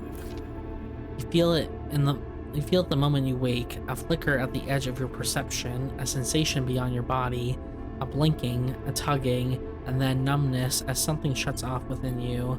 The panic is instant, the feeling of something not being right within you spiking your fear. But no pain comes, you feel no further shifts, and as time stretches out, you settle again, you calm yourself. You know immediately that this is what Bliss was referring to, your frames decline, the one the reboot should reverse. You flex a little, feel your body, trying to ground yourself in it. It will not collapse the cycle, but something has changed. This is how it will be until the reboot. You hope you have long enough to finish what you must. You begin the cycle slowly, holding the pieces of yourself together. Try to not let your thoughts wander to darker things and fix your eyes on the task ahead. The belt drifts past the window, following a flow of its own, expanding, collapsing, shifting in its own way. People say it is drifting away, getting farther from Helian's star, that, one day, it will drift out of the system altogether into interstellar space. You find a strange solace in that. Somehow, knowing that entropy is the way of the universe makes your own decline palatable, at least for a little longer. Ooh, you have gained Permanent Glitched. Oh shit. Permanent Glitch is represented in red in your glitch clock and will not be expended when rolling a glitch dice. You'll now have a chance of rolling a glitch dice every cycle. This cannot be fixed. Oh no. That's not good.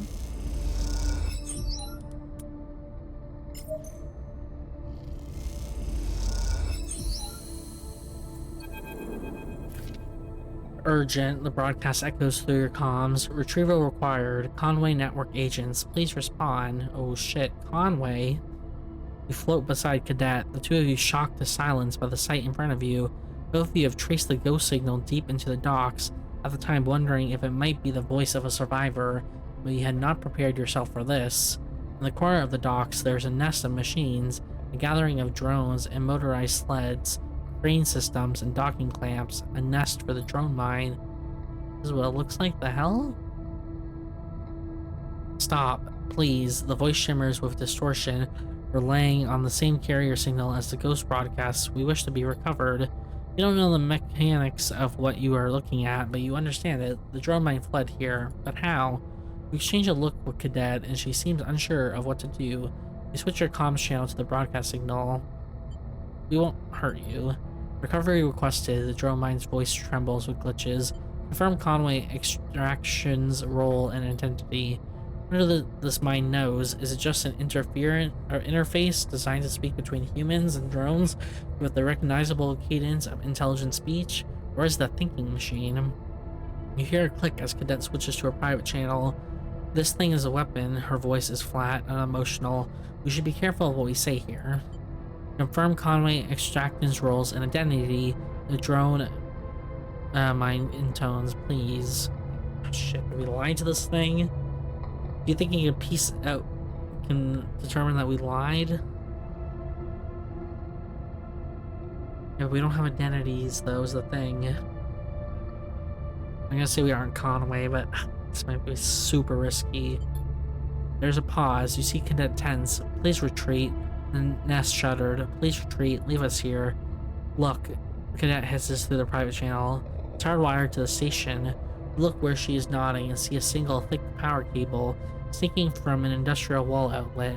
The nest is clustered around the other end, huddling close to the fading power supply of the station like it's dying embers of a fire. Urgent, the broadcast starts again. Retrieval required. Conway network agents, please respond. Cadet moves forward a little. I ordered you to deliver a report of your current status. This is a direct report from Conway Control. She turns back to you and shrugs. It's worth a shot. Confirmation impossible. Connection severed. The nest fades, then flickers back to life. Temporary bypass activated. Cognitive function minimal. Power supply minimal. Hardware suboptimal configuration. No drone units connected. I am alone. The shift between communication registers between formal and human and is unsettling. Code center compromised. Data extracted by third party. Self-destruct. Disabled. Purge protocol disabled. Where the nest falls away, the power is draining faster as the drone mine attempts to draw more of from the station. Please, the drone mine asks nonsensically. Please stop. Did you destroy the station? Cadet moves close now, bearing down on the nest. It is little more than a pile of broken machines, cowering in a corner as the power fades. Self-destruct attempted. Process failed. Hardware purge attempted. Process failed. Self-preservation protocol activated. Propagated through the station network. Station failed. Central failure imminent. Please stop. The machine in the nest begins to go dark. Please stop. Please stop. Cadet turns back to face you. It didn't do this, she sighs. It tried, though. Tried to destroy itself and take the station with it. Turns back to look at the failing mind hiding in machines it was not built to inhabit. It escaped into the network and ended here. It isn't responsible. Responsible enough, that's enough. Cadet reaches over and rips the power cable from the wall, leaving it floating. The nest shuts off, the broadcast channel going silent. The bay goes dark. What was left of the drone mine, whatever protocol or data escaped into these machines, and their network is gone now. There's no hardware left to hold it. This is why Hexport was destroyed. The drone mine got out, entered the network. Who knows what it might have done. Could it have taken apart the station itself, overloading every system, opening every airlock? Was its drive towards self-destruction that strong? Someone didn't wait to find out. Its escape sealed the station's fate. Come out. Come on, Cadet glides out of the room, leaving you among the dead machines. Is that it? Achievement. Met the drone mine.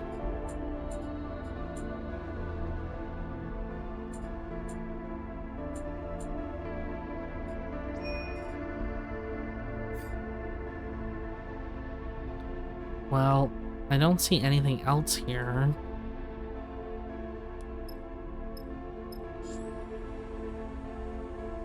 Contract concluded. Yeah, let's leave. I don't see anything else, so let's just go. Judy knocks gently on the frame of the berth's doorway. Sleeper, can I show you something? There's an excitement in her eyes that makes it impossible to say no. Judy talks most of the way down into the HAPPEP facility with no short journey. She explains the scale of the data hidden within the station's mainframe, but also the issues with extracting it. When the HAPPEP was first expanded, when it became Darkside after the collapse, no one gave much thought to the preserving existing network architecture. She guides you through the substructure, picking a route through the maze of shuttered passages. They parasited their tech directly into the existing system, so now, thousands of cycles later, the two networks are totally enmeshed, dependent on each other. Junie takes a series of sudden turns, and you realize this is a very familiar route to her now. Messing with the Solheim network means messing with the systems that keep the city going.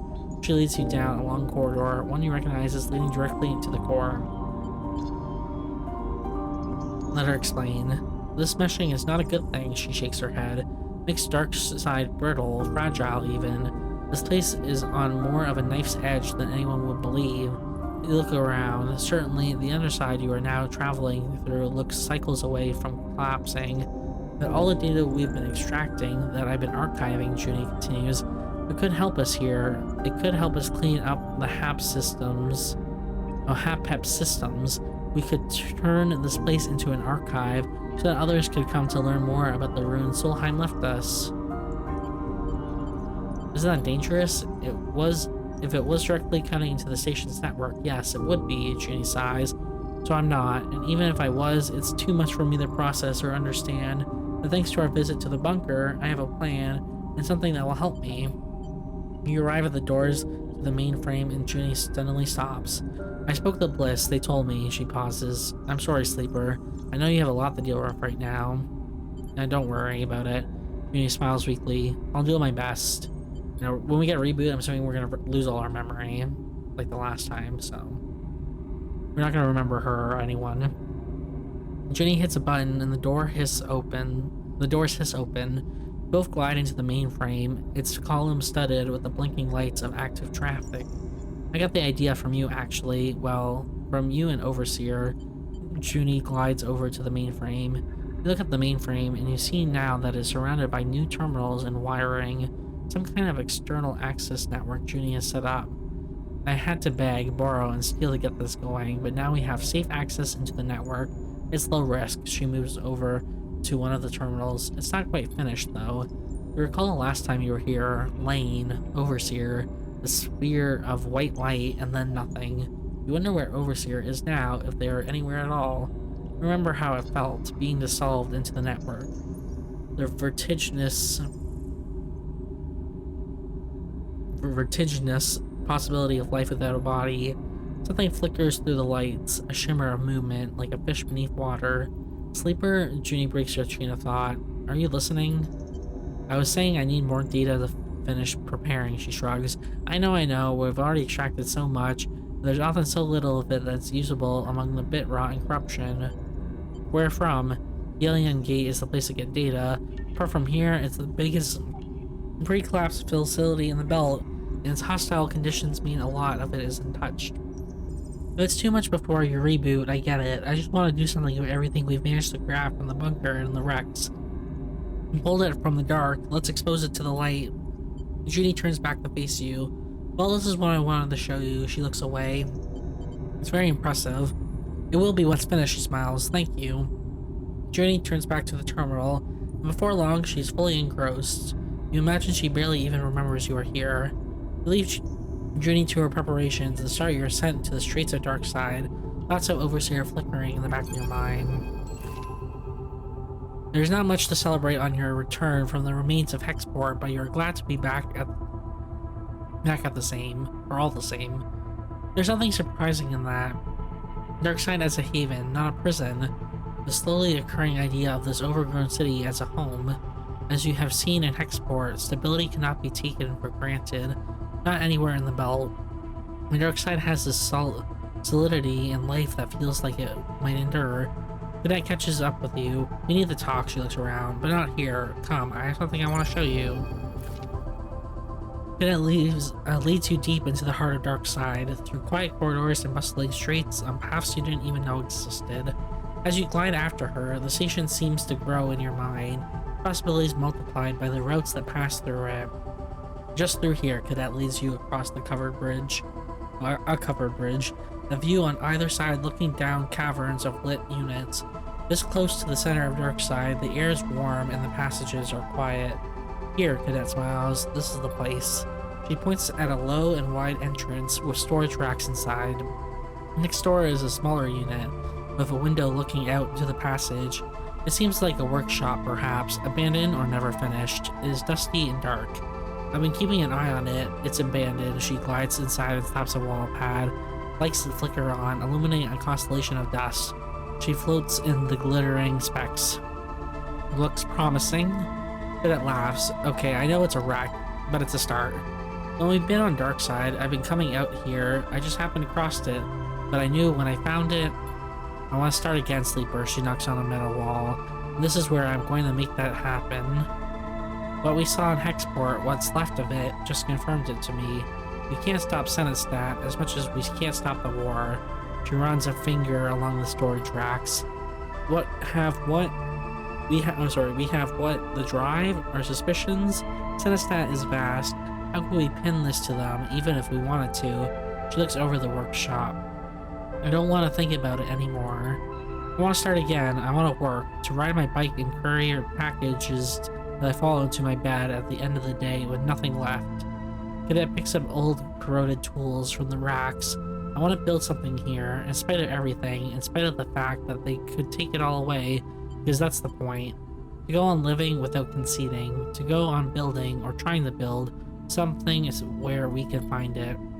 That's what I brought you here to understand, so you know why I'm letting this all go. So you're giving up? How much am I supposed to face, to take in? Cadet's eyes flash with anger. How many crises are enough to prove myself? I'm not giving up. I'm stepping away. Cadet meets your eyes. I'm not ashamed. My old life is gone. Clearing my name on the far spindle doesn't matter. Spindlejacks will have forgotten me, but this place, Cadet smiles, doesn't know me at all. I know where the drive is, what it contains. You know what happened at Hexport. Cadet's eyes shine in the workshop lights. Take it from me. It's yours now. I can't carry this anymore. We should do this together. There is no future in this, Sleeper. Cadet folds her arms. I will be here building something. If we want to do that together, then we can, but not this. My travels are over. If you need to find me, I will be here. Cadet smiles. Thank you for all you've done. I hope you can understand why I need to do this. She turns and disappears deeper in the workshop. You cross the bridge again, dark side glowing on all sides. You think of the drive buried deep in some compartment within the scatter yards, huh? Filled with data worth destroying a station over. It is yours now. But you wonder as you cross back through the city, your mind racing, how can all this end well?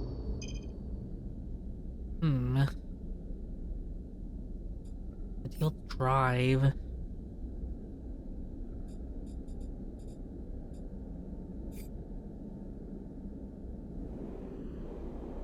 Okay, what's this? Cadet's courier. Fresh start. Cadet is busy setting up her new courier service and trying to figure out the path that brought her here. I'm kind of like mixed on it, but I can understand that she's like, look, I can finally just get a chance to, for a new start in life. I don't want to be investigating this thing because that's not what I want to do, which I can completely understand. Like, not everyone is set out to be, like, you know, spend their whole life trying to, like, crack down the destruction, you know what I mean? Break down the government or rebel, be the leaders of like a rebellion or something like that.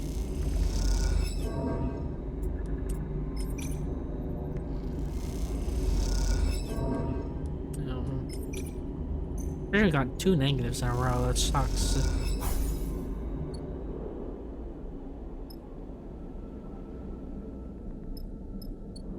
Okay, well, we'll deal with the drive after I finish cleaning up this area.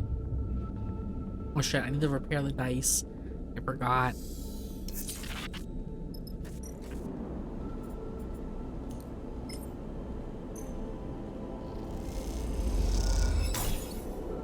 Okay, it's repaired. Let's feed the cat.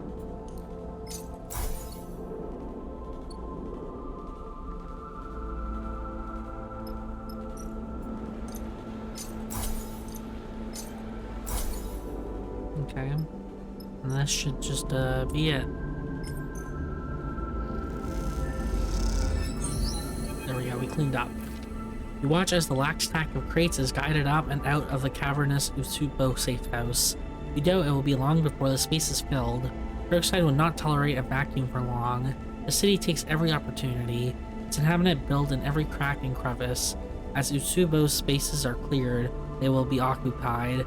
The gang's legacy will be buried under factories, kitchens, markets, and housing. But the people will remember the cold and desperate grip they once held on this place, even if the city does not. Come to gloat, the voice takes you by surprise, and you turn to see Orin, floating in the shadows, arms across. He drifts forward into the pool of yellow light. You overthrew a tyrant. You should be pleased with yourself. His voice is flat, and you are unsure how to read his statement. I mean, it wasn't just me, many people did. I suppose, Orin eyes you. From what I heard, you burned those pale eyes out of his skull. He smiles a thin smile. I imagine it was quite the sight. You don't recall the moment of Lane's death. In fact, the abstract nature of that moment was dreamlight.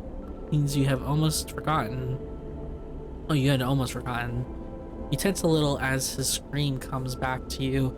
A screech of white noise bathed in white light. Yeah, we basically destroyed his mind, so he basically became brain dead, right? Orin is still watching you. He almost would have respected you for actually doing it. Orin inspects his knuckles. If he could have respected a creature like you. What do you want? Orin grins. Just to satisfy my curiosity. Came here to clear out the old disease, just like you. Orin gestures to the space. Utsubo had to go, and I came here to be part of that process. You can't burn everyone you don't like out of this place, I'm afraid. Orin folds his arms. This is our home, whether you like it or not. I didn't like Lane. It's hard to imagine anyone did. He saw Darkseid for the opportunity it was, and woke Utsubo from its slumber. He turned a gang into an administration, and a city into a machine. He was too erratic for my taste, perhaps, but he held this place, shaped it into something. I see that you have no intention of doing the same. So what will happen now? Orin meets your eye. You have created a space that must be filled. Will you take responsibility for that, at least? I mean, the people will decide. Oh, will they? Orin chuckles. I can see that you don't know the first thing about Darkseid and his people. People decided on Usubo. You changed that. Now you want them to pick something else? They are opportunists, all of them. They'll choose for their own benefit only. In the end, I should thank you. The city was done with Lane. Orin gives you a nod, and I will be honest enough to admit that you did what I didn't. Never forget that you are an outsider here, and Darkseid hates outsiders. Before you can respond, Orin kicks off and glides up towards the upper levels of the safe house, leaving you alone in the empty space. Though you do not put weight in his words, they still sing. Perhaps you think there is something to them. Who are you to decide the future of a city when your own future is falling apart each cycle?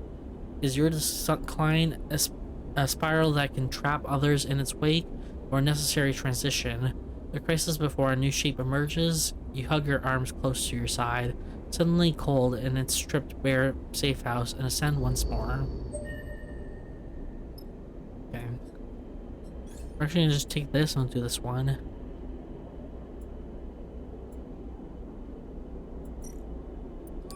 Push costs glitch, not stress. Yeah, because we're gonna have glitches now, so I might as well just push, right? Okay, so we need to so what are our missions? Deal the drive, finish a reboot, bring Solheim data to... How much Solheim data do I need? Because I have some on hand. Oh, I need 6. I believe we can get Solheim data from... Yeah, from here. Okay, we'll be back. We'll get some more Solheim data. Bliss has been in touch, Sleeper. Seraphin turns and looks over his shoulder as soon as you enter the cockpit. He's sitting in the pilot's seat, running diagnostics on the console. They say they are ready for the reboot. Did they say anything else? You know Bliss. Seraphin rolls his eyes a little. They worry. He turns fully in his seat. How are you feeling? A little rough, to be honest. Seraphin nods and doesn't answer. He seems to be thinking about something. Another reboot needs to happen. Seraphin speaks slowly, carefully, and I know the risk. I can see all that, but I also know what happened last time. He pauses, and I don't want you to forget it again. To lose all this, he gestures to the cockpit. Everything we've done. I mean, I don't either, but what choice do I have?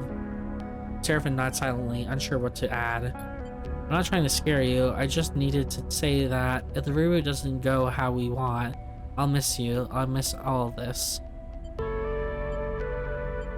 I will too. If you remember, Seraphin laughs shakily at his own joke. Seraphin turns back to his pilot console. Whenever you are ready, we can go to Flicker Row to Bliss. Seraphin pokes at the console in front of him. If you have things you want to wrap up first, I understand. I would too. Here, Seraphin tosses an object across the cockpit and you catch it in the air. Take that with you when you go to Bliss. It's good luck. You open your hand and see a familiar metal disc. A coin.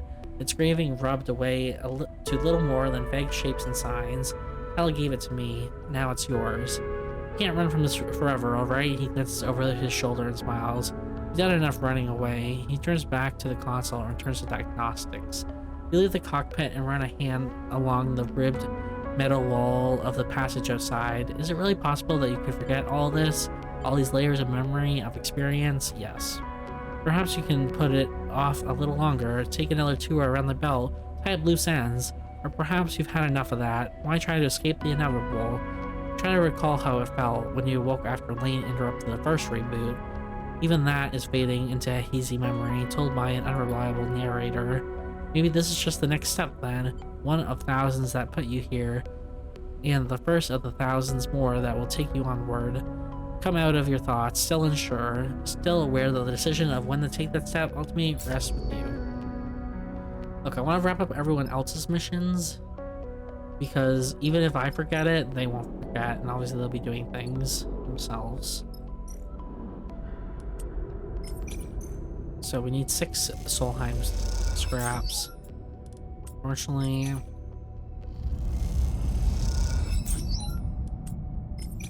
I need positive outcomes here.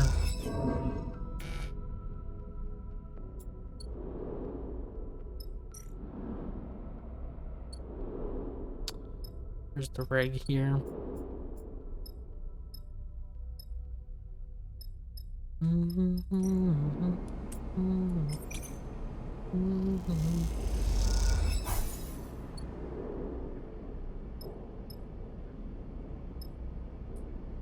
Then cycle. We'll get more data. We just need 2 more.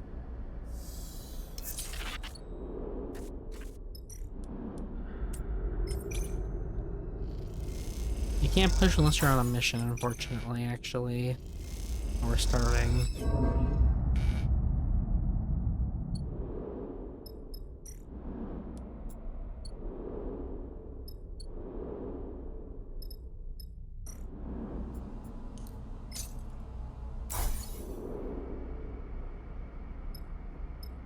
Oh shit, I think I just fed the cat.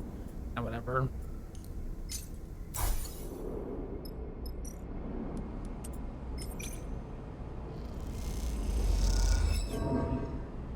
Really, that was negative. That sucked.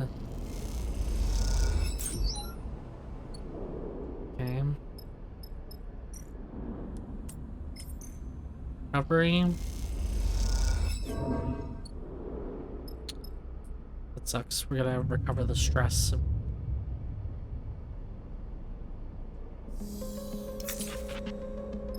First. I'll recover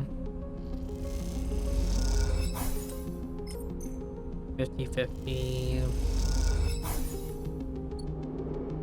That's fine.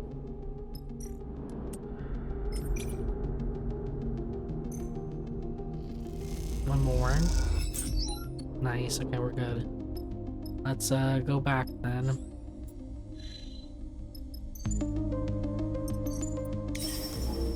Take me back, please.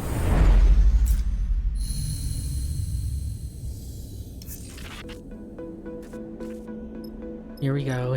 Here is your data, Junie.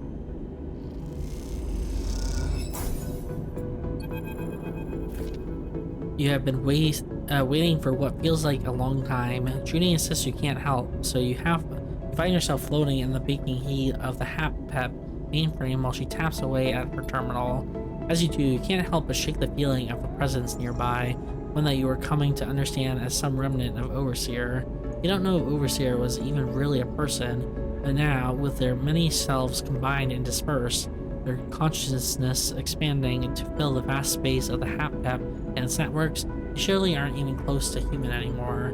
You think of them as a ghost, but perhaps now they are better understood as something less mournful, as a system, a process, a thing becoming. The entire station is their body. You can't help but wonder how that feels, and we are ready. Junie hits a key on her terminal with percussive force.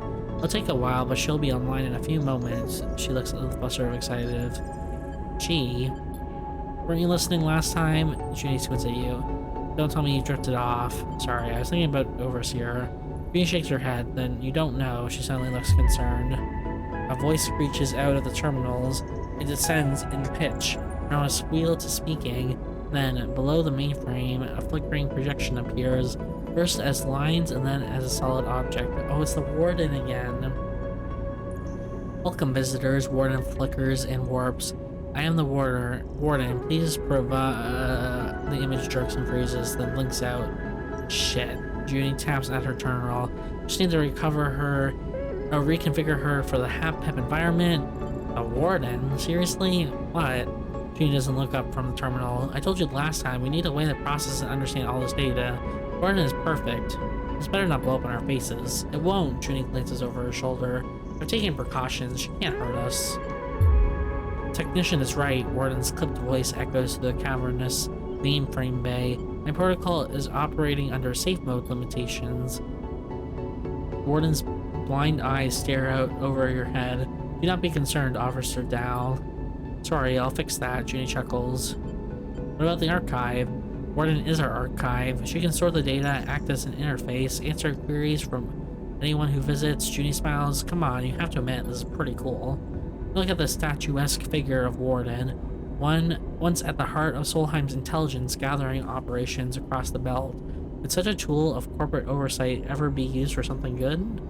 Look, watch this, Junie turns to Warden.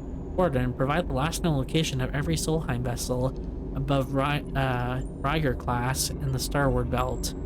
Immediately, Technician. Warden draws a circle with a pointed finger and expands, filling with bright specks.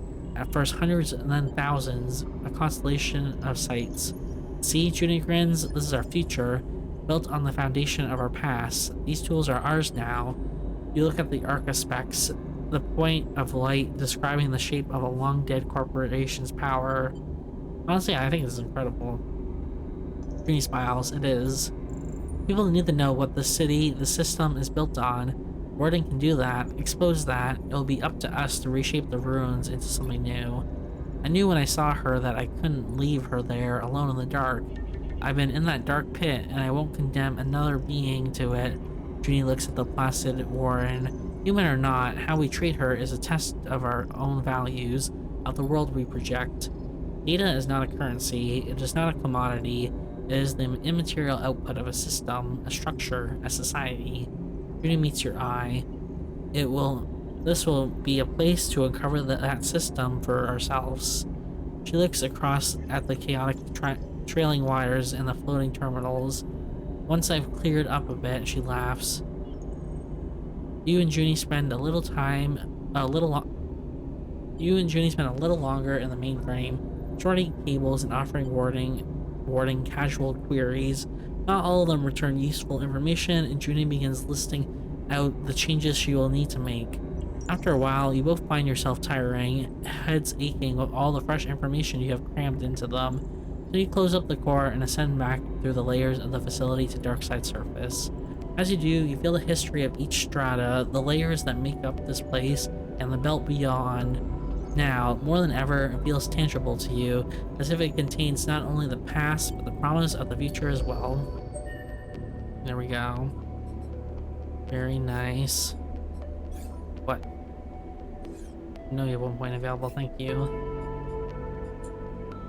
Let's deal with the drive next. Okay, let's fill up on fuel.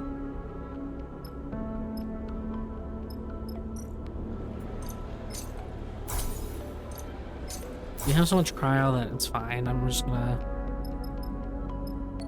do this. Be the cat. Use a die here. You get more supply. Not doing anything else. And then we're just gonna go. Let's go back. Finish up the few loose ends that we have. The workshop of Cadet's data scrapper friend is just as the two of you left it. You remember the cycles you and Cadet spent in here, poring over that the dark data, the strange fragments of the drone mines, protests seated amongst the cold code. You find the drive where Cadet told you it would be, in a compartment under the padding of a bunk lined with thick shielding that makes its contents undetectable. As you pull the drive out, the metal cold on your hands, you have a sudden urge to smash it into pieces. This object would just escape tech support when so many others didn't. When set at stat, and it was set at stat, you are sure of that now, decided to cover up what they'd done, they first made sure that this drive would get out, that it would pass to the far spindle, and then onward. And something went wrong, some miscommunication or mistake. That's all it was, a tiny slip and it all fell apart. Now the drive is in your hands instead. And turn it over in your hands. You know the drive contains Conway access codes, control codes, perhaps more besides. Data of great value, data that would win a war. You also know you are sick of thinking of it. Now I'm gonna take it. I might not use it, but I'm gonna keep it for now. You slip the drive into a pocket, close up the workshop. You head back to the rig, and as soon as you do, you turn the drive over in your pocket, unsure of what the next step might be. As you glide through the hub, you pass shipfitters and crews, all moving on in their own vectors. It feels strange to carry the drive past these people, all of them totally unaware of the threat it might pose to them, to the station. Excuse me, a stranger stops you in the passageway with a hand on your shoulder. Can I ask your help for something? Their sudden appearance shakes you out of your thoughts. They take your hand out of your pocket, off the drive. You look at the stranger in front of you. He is roughly dressed in a heavy coat, but he's otherwise unremarkable. You could have passed him many times before and have not known. I'm looking for something. He looks over at you, a little lost drive. Who are you? This matter concerns my client more than me. He leans past a little, his voice calm. No introductions won't be necessary, but the drive belongs to my client. You'd be very happy to see it returned. Suddenly, something catches your eye. A set of dice, like those used to play Star and Stoker. The stranger is playing with them in one hand, turning them end over end in the station's microgravity. What's with the dice? The stranger looks down at them as if he had forgotten he was holding them. I must admit, I love to play games to pass the time. Enjoy the chaos of Star and Stoker with its unpredictable shifts. Spins the floating dice. My brother, however, prefers the systematic progress of Tavla with its inevitability. I suppose it runs in our family, he sighs. But I won't bore you with childhood stories. Please, let's be direct, he gives you a friendly smile. My search for the drive brought me into the scatterways, but from here, the trail went cold. That was, until you arrived. He pushes his glasses up his face, and the trail lit up again, just like that. Oh shit. The stranger moves his hand in his jacket pocket a little, and you see a shape in there, a box-like impression in the fabric. The client never intended these events, you must understand. None of their other contractors proved to be overzealous in an attempt to conceal their mistakes. The result was the regrettable situation you saw in Hexport. But for all that to be for nothing, that would be a waste beyond the original act. Piling insult on injury, the stranger sigh. There is much to be gained in a system desperate for peace, for the war to be ended, and wars tend to end when one side concedes. The drive will win the war, the stranger laughs. My client will greatly benefit from its retrieval. Any more is hard to judge without seeing the providence of the data. Only a few possible futures remain for the belt. My client will facilitate one of the better ones, that's why I'm here. If you need additional persuasion, I am authorized to offer you 300 cryo as a reflection of your efforts. The stranger smiles again, his tone never straying from its business-like calm. Now, can you return my client's drive? The stranger's hands shift in his jacket pocket. I have the feeling this is not a choice you can deny. God damn.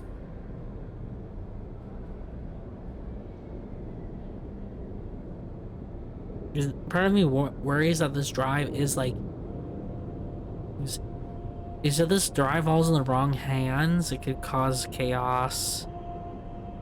Because maybe what happens if this guy's a mercenary?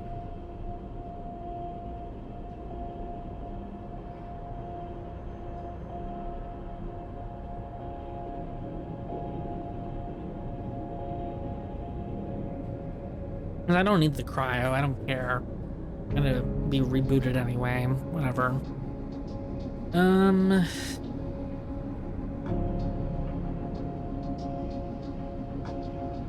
The fact is he knew he's been tracing him, so yeah, so obviously he knows that he wants to thrive, and he claims that it's for the better of the future of the galaxy.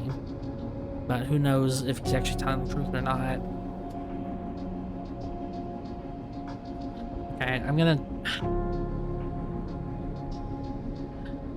trust him, even though it's like, I'm just, he got the driving place in his hand. He quickly pockets it, and with the same hand pulls out a block of chits bound together with tape. Thank you, the stranger bows his head, for your cooperation. He turns and glides away, disappearing down the passage. You slip the chits into a pocket, an unexpected boon. Belt is no place for principles over survival, and you know that well. In the end, a contract is just a contract, and data is just data. The stars spin on regardless, and they will not hold judgment over you in the end. You suppress a shiver and hurry back to the rig, doing your best to forget the past, hoping it will not repeat itself. At least in the end, someone got paid. Yeah, I'm really mixed on that, but what's done is done. Now we might need more fuel. Yeah, let me fill up here and then we'll go.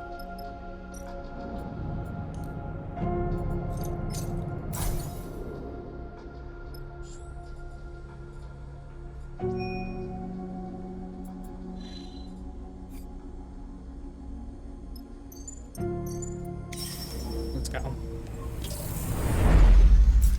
That may have been a bad decision. Stop! A shadow figure meets you in the docking tunnel. No saboteurs allowed. Hey kid, Seraphim glides forward and ruffles the figure's hair. Still playing sheriff?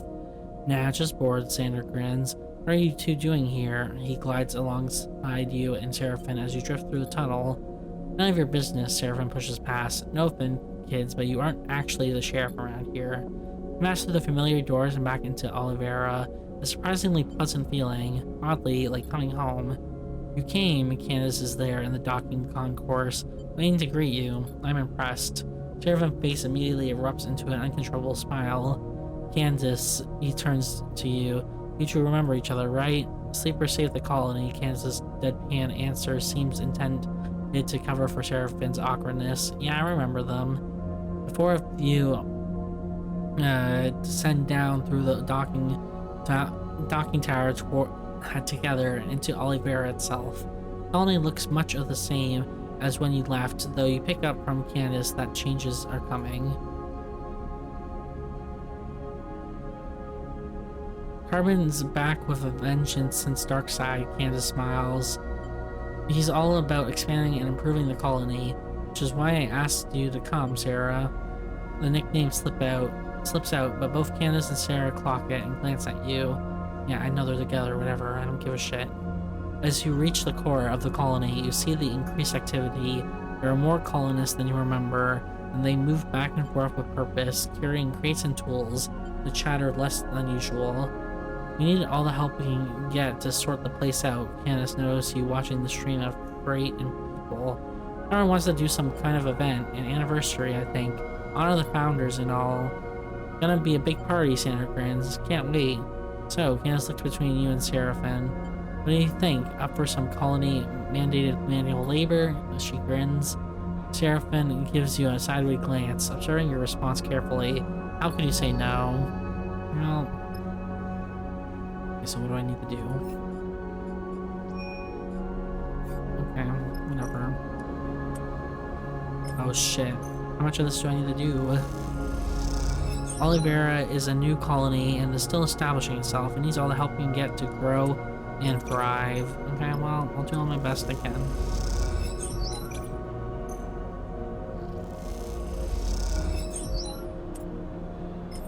There's a lot, by the way. This is a huge bar.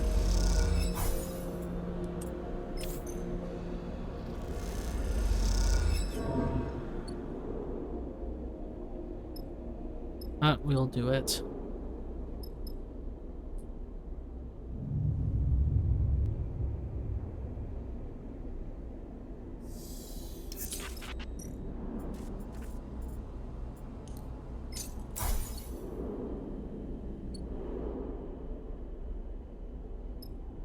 It doesn't really matter what I work on, it's all the same.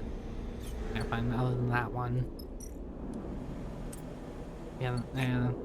Actually, yeah, this is the best one. Okay, just keep doing this one. Because I have Endure +2. Hello.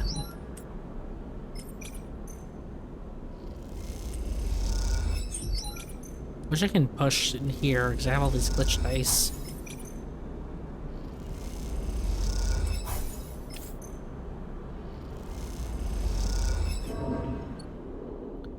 Okay.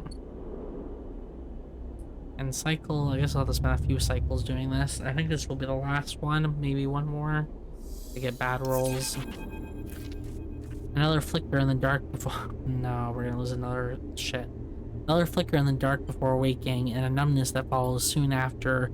You wake slowly and stare out at the flickering stars and the distant rocks of the belt. You let the thoughts of fear or panic wash over you. They pass like the soft dust of the belt, disappearing into darkness. You find yourself once more, as you do every morning, as you will continue to do, cycle after cycle, until you can't. You wonder what part of you has changed, what system is failing. Your frame is silent, its complaints only felt an ambiguous sensation. The glitches seem random, unpredictable, but also inevitable. They'll only increase in number until you reboot yourself. You do not know what lies beyond that. At least the glitches are dependably familiar. The reboot is anything but. Yeah, I still have... We're chilling, okay?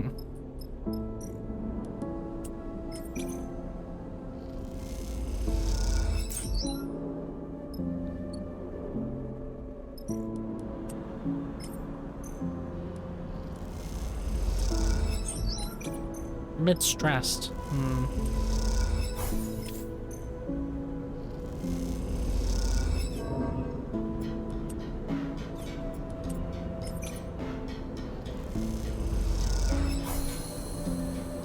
There we go, we're done. The past cycles in Oliveira have been busy enough to take your mind off most things. All the heavy lifting and manual work has been a welcome distraction from the looming specter of the second reboot, and the good mood of the others have been infectious. Seraphin has been almost annoyingly upbeat. His relationship with Candace, the worst kept secret in the colony, it's true. But working alongside them, it's hard to ignore their deep feelings for each other. You know, I'm glad he found someone. Sander has been happy because he has something new to rib Candace about, and Seraphin, with his self-serious manner, is an easy target for pranks and teasing.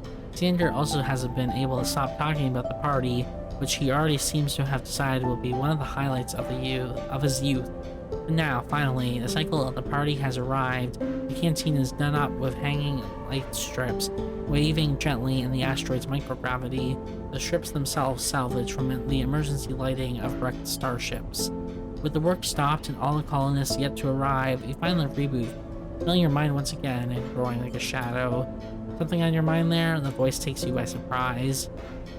I don't know what's a colonist. You turn to see a colonist you haven't met before, an older man in some sort of supportive chair, his hair shot through with gray and his face sallow. Didn't mean to startle you, my apologies. His pale eyes scan you. It just seems like you might need some company. There's a strange look in his eyes, and you can't quite place. He's looking at you like you have met many times before. You have never seen him before in your life. Looks beautiful, doesn't it? He gestures to the canteen with the hanging lights, his chair propelling him forward with little puffs of air. Young people did such a good job. It warms my heart to see it like this. Never thought this rock could ever be a home. He looks sideways at you. Have you lived here long? Oh, since the beginning.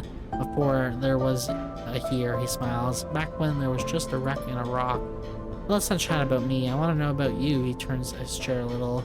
What's eating you? The way you were staring at those light strips. It was like they were about to leap down and strangle you. His chuckle becomes a cough. I don't know, it'd be kind of awkward to talk to a stranger, I'm gonna be honest with you, but I don't know how I'd feel if I was like actually dying. If someone actually seemed to like genuinely care. Time is passing too fast. I'll do that to you, that's for sure. Just want to run away from you. He holds up a shaky arm. Out of some unknown vector. That's just the truth of the world, and so many other truths rest upon it. We have our time, some too much and some too little, but it's ours, and in the end, it's all we have to our name. He calls and squints at you. Sorry, I'm not good with reassuring people. I just remember that, he smiles. But I do like chatting. He looks back at the light strips. Really lovely, isn't it? Just beautiful. You look back at the light strips now, as the hum of people arriving filters into the canteen. There's something in the air, anticipation, the sense of a rare moment passing through, something to hold onto and then let go. The light strips really aren't beautiful. When you turn back to the old colonist to agree with him, he's already gone. Hey, sleeper, Seraphim pushes through a now gathered crowd towards you. Got you a drink, he offers a pouch of some amber liquid. Hey, Candace comes up along you and hugs you with one arm. I wonder where you were hiding, she smiles warmly at you with her infectious smile. You think about mentioning the old colonist to her, asking her about him. Seraphim hushes the two of you. Carmen is about to start. You follow Seraphim's eyes to the front of the canteen, where, above the heads of the now quite large crowd of colonists, Carmen floats, surveying the room. You meet the cycle, Carmen begins, his voice loud but clipped, formal in a way you haven't heard before. To first remember those founders of the colony, those lost and still with us. I will never forget the distress call that brought me here, the wreck of the Pilgrim Seed. I'll never forget the scenes that greeted me. I know some of you were there too. A rumble of acknowledgement moves through the crowd. But I also know that many of you weren't, that many of you came here to take refuge from other troubles, and I would like you to be able to remember too.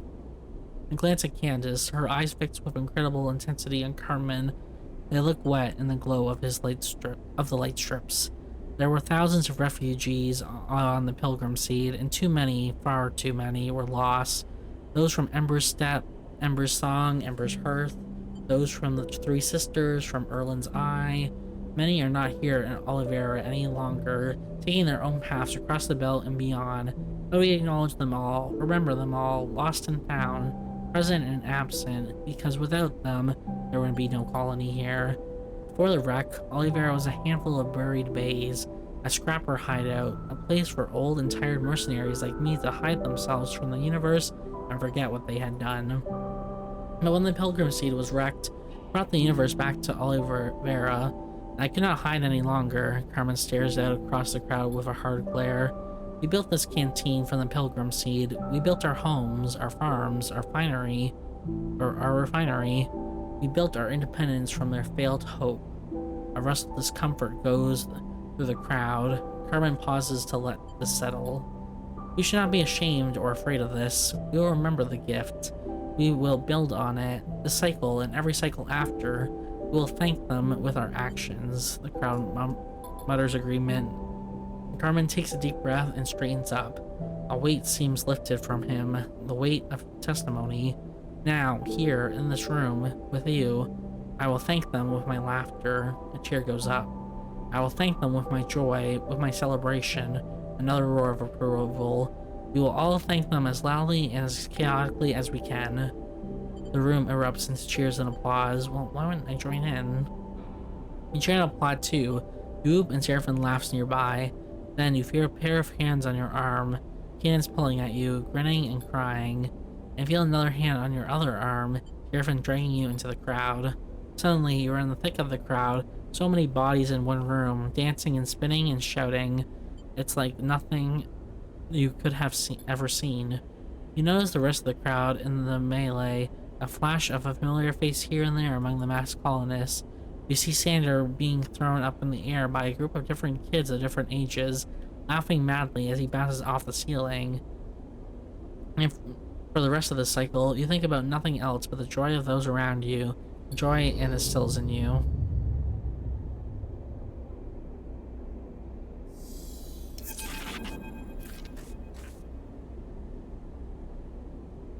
You wake up to your in your berth, the same light that always shines on the belt shining incessantly through the window.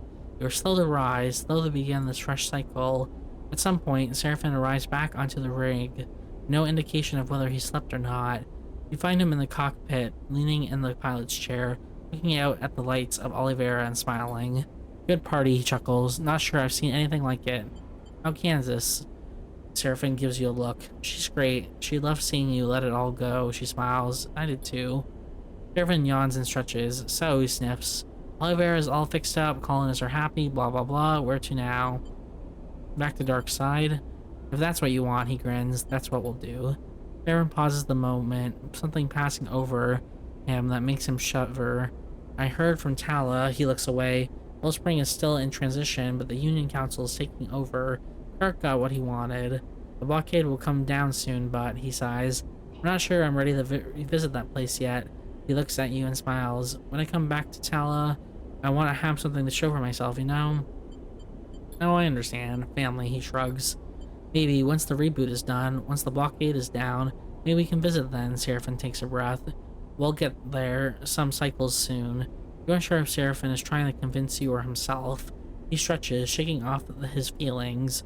For now, though, the belt is ours to explore. Olivera has filled our fuel tank, so it is ready for us. So it really is up to you where we go. He gets up. While you were deciding, I'm going to go dig up some breakfast, and glides out of the cockpit. Take a moment to look across the tiny lights of Oliveira, dwarfed by the crater and the wreck that sits at its far end. Not bad, you think. Okay, so let's get the last point. There we go. No achievement? I fully upgraded everything. Oh no, oh, you can actually fully never mind, I guess you can fully upgrade like this way. I didn't know that. I thought you'd only get one or the other.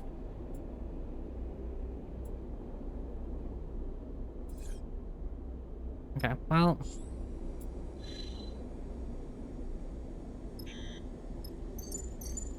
Let's go. We're gonna go back to the dark side.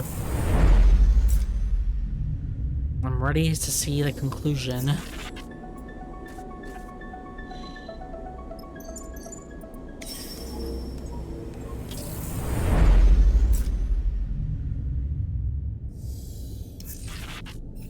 Which is finish the reboot.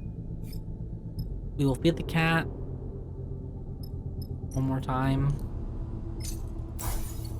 but we will not get new supplies because we do not need it. It is time. Seraphin's coin. Good luck charm to guide you through. What does this say? Through the reboot. You need to be rebooted to have any chance of surviving, but the outcome is unclear. The step will mean big changes no matter what happens. Well, we're gonna reboot. Let's see what happens. I'm gonna assume I don't know. Part of me thinks that we'll lose our memory like the last time, but maybe we only lost our memory because we did a partial reboot and not a full one. So there is a chance that we'll be fine. We will see. Yeah, let's start action. Time to go.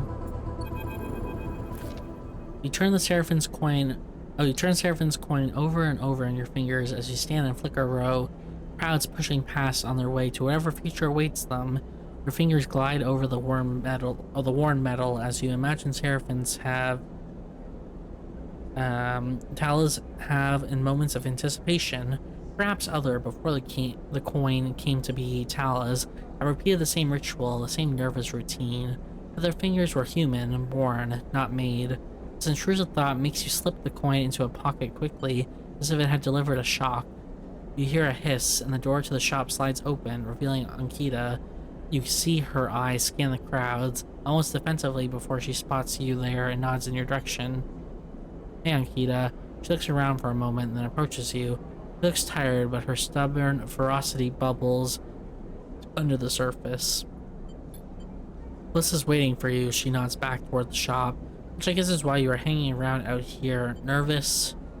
And of course, she looks around at the crowd. Look, sleeper. If you want my advice, you have to find a way to keep up with yourself. Change is constant, but sometimes you can get left behind. Makita looks away, the signs of flicker row reflected in her eyes. I just remembered, I owe you an explanation. I promised to tell you why I wanted Utsubo out if we managed it. She shakes her head. I guess I'm not very good at promises. You know what? Sure, why? Why did you? Ida is still staring at the signs. I grew up here, sleeper. Did you know that? She doesn't wait for an answer. After I came to the belt, after Bliss and she pauses, not wanting to say it. When I had nothing, oh, right, remember Bliss said she, like, got rid of someone that she was working with? Or was it, I think something like that. Or, like, a personal relationship. I don't know if maybe they were dating or something. But yes, I remember Bliss mentioning it at the beginning of the game. It was such a long time ago, I just kind of forgot. When I had nothing left, this is where I came, and when I got here, my home was gone. She grimaces. Those Usubo bastards had destroyed it, strangled the life out of it. I was looking for something to fight for on my own terms. Darkseid became that for me, she sighs. That's all you're getting. Promise kept. Nikita looks over her shoulder. Um, Sorry, let me reread.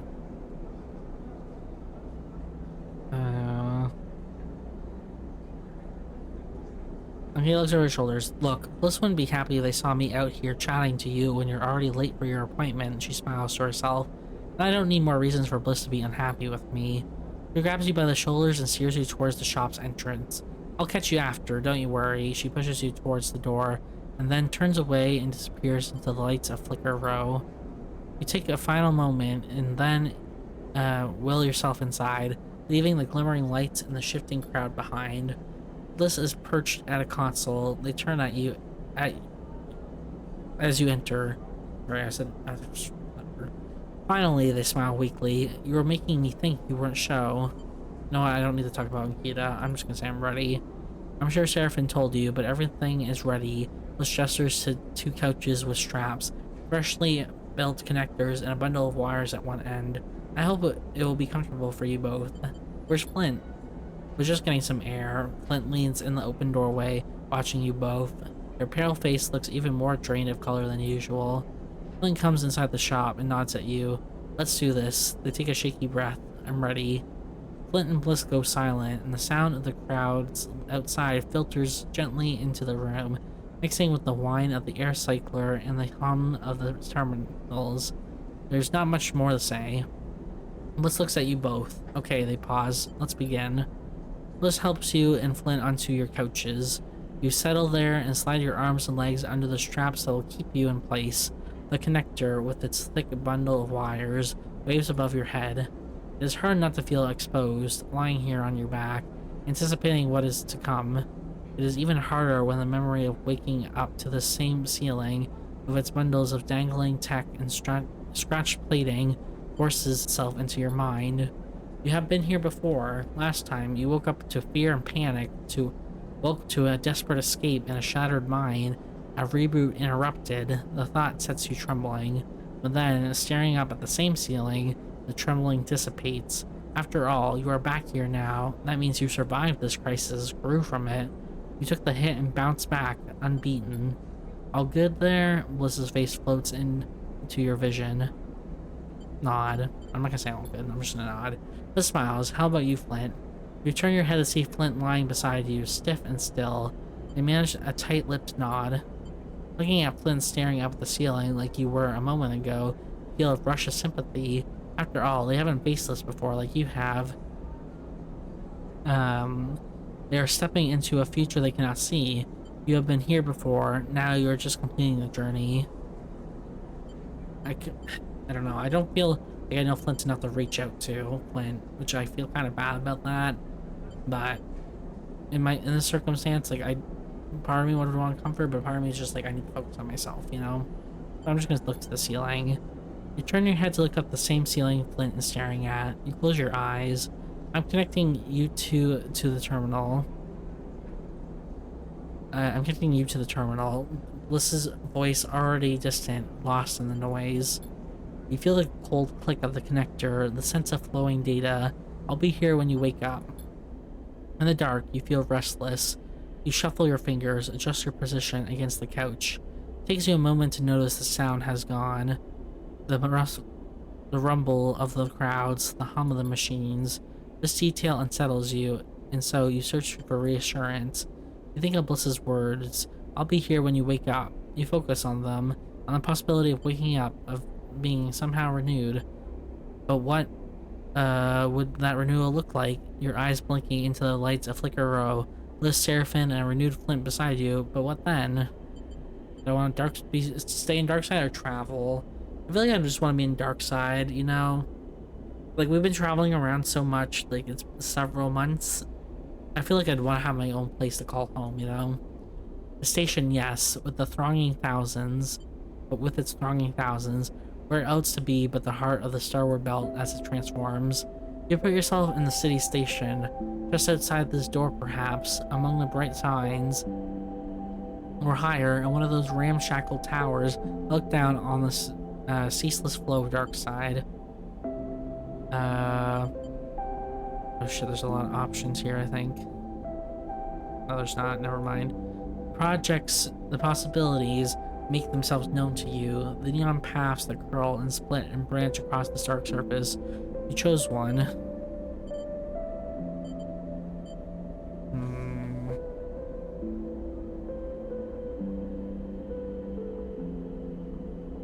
I'll think about Cadet and the couriers.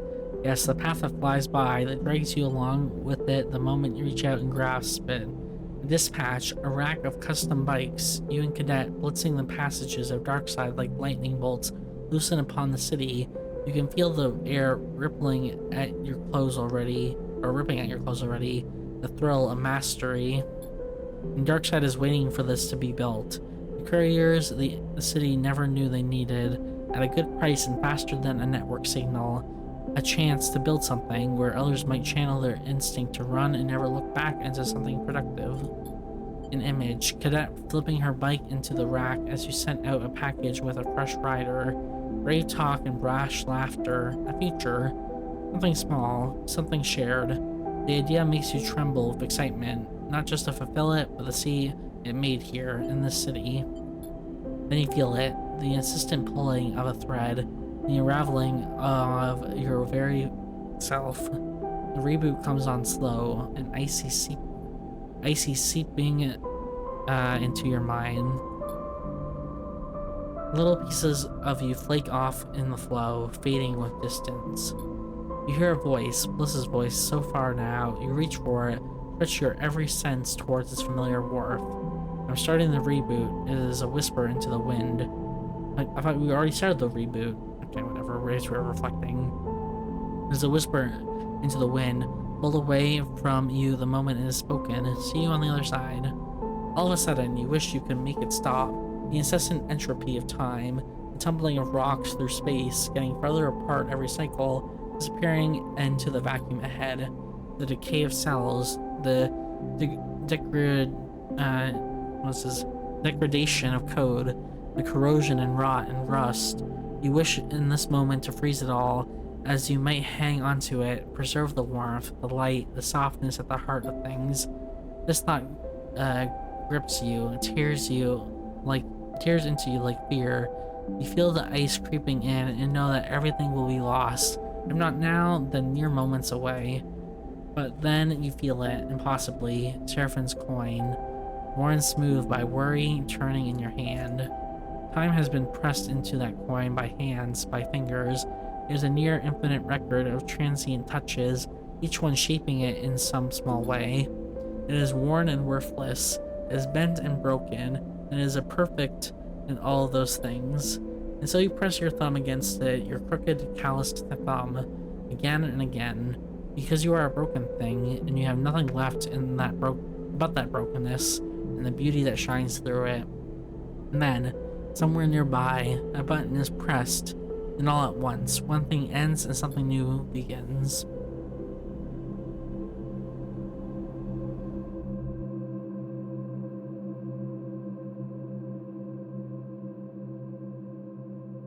Well, that's the end of the game, which is what I figured. Well,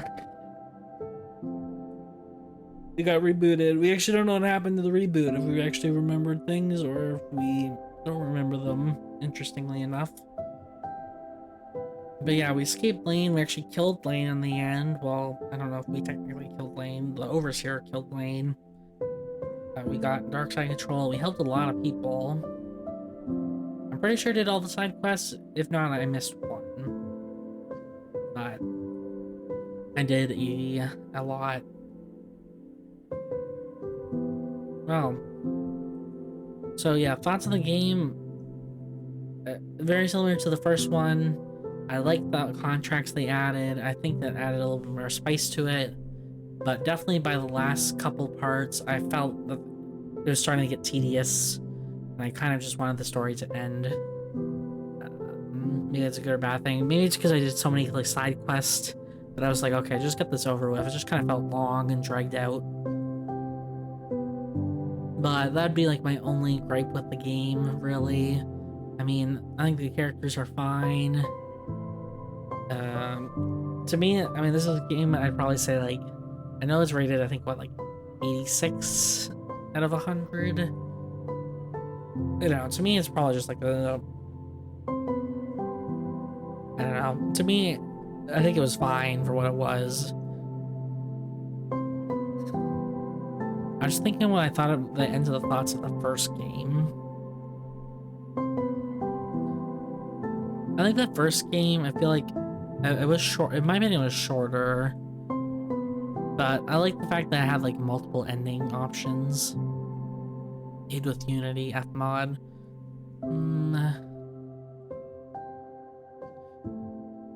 I'd have to re-listen back to what I said about the first game. I do think this is better than the first game, but I don't think it's in like an 8.5 out of 10. I think there's, in my opinion, there's better games out there. I think to me it's like an 8 out of 8. I don't know, 8 or 7.5. I wouldn't put it lower than 7 really. I'll say 8, but you could argue 7.5. The music's fine. Like the music's good, but not like oh my gosh, like Expedition 33. Not that they're on the same scale. Obviously, there's no lyrics to this game. There's some bangers ones though. Achievement finished rebooting your frame. Wonder what happens if you hit continue. By the way, we're gonna do that and see what happens. Is there like a save right before? I just want to see what happens if we like open up the game again. Okay, so yeah, it just takes you to you can reboot. Okay, so I'm just gonna quit then, or quit to menu. The characters in this game, I think they were fine. Again, most of the time, my favorite part of the games is the story and the character development. And in my opinion, there wasn't that much character development in this game. The characters kind of felt like stale. I guess the only thing that kind of changed was Cadet, but even then, it was like, he was like, oh, I really want to like do this investigation into this, what is it, into Conway, and this drone, and we did all this, and then it seemed like suddenly she was like, oh, I'm not interested in this anymore. It just felt like it wasn't subtle, it was like very sudden change. So to me, I was like, kind of, I'm trying to think of the words I'm trying to use for it. It surprised me because I didn't expect that to happen, because it was like, wait, why? We literally just went to the place and to get the parts or whatever, and you seem interested in it there, and then suddenly you're like, ah, nah, I don't care. So yeah, that to me was a little bit bizarre. But maybe I'm missing more. Maybe it was more subtle character development instead of it being like in your face character development. I mean, Lane was still evil. In terms of Lane being a villain, I mean, I feel like he was just like a typical villain. Oh, I just want power. I want to like change Sleeper so that I can have multiples of myself, so I can do multiple evil things at the same time. That's pretty much the energy I got from him. Well, he said he wanted to do like other things, like you could have one person doing one thing and like they all like, it's like his hive mind or whatever, like slaves, but like they're all him. So yeah, yeah, I think there's one banger song in this, but like the others I said are like okay. One of them reminds me of Danganronpa, and that's what I was actually thinking. I'd have to listen to it more. What else? Yeah, I mean the graphics are great, the game runs fine. A couple spelling errors, but whatever, it's fine. It's an indie game. I'm not like, it's not unreadable or anything like that. But yeah, I'm glad I played it, but in my opinion, it's not as, I don't know, it's not as hype as I was like thinking of like other games I've played. or like other like 8.5 games, just like comparing to what they've said. So I guess maybe a little bit disappointed in that, but I said it's still better than the first game, but maybe I overrated the first game that I've played this game, you know? It's more like when you play Ori in the Blind Forest, and then you play Ori in the Will of the Wisp. It's like you're like, oh wow, they've developed a lot of it. Or like playing Tomb Raider versus Rise of the Tomb Raider, you know? So yeah. Anyways, we are free and we've been rebooted, but we don't know what happens when we reboot. Maybe we guys will never know. So yeah, let me know what you think happened afterwards, what you thought of the ending, and I hope to see you at a different playthrough of mine.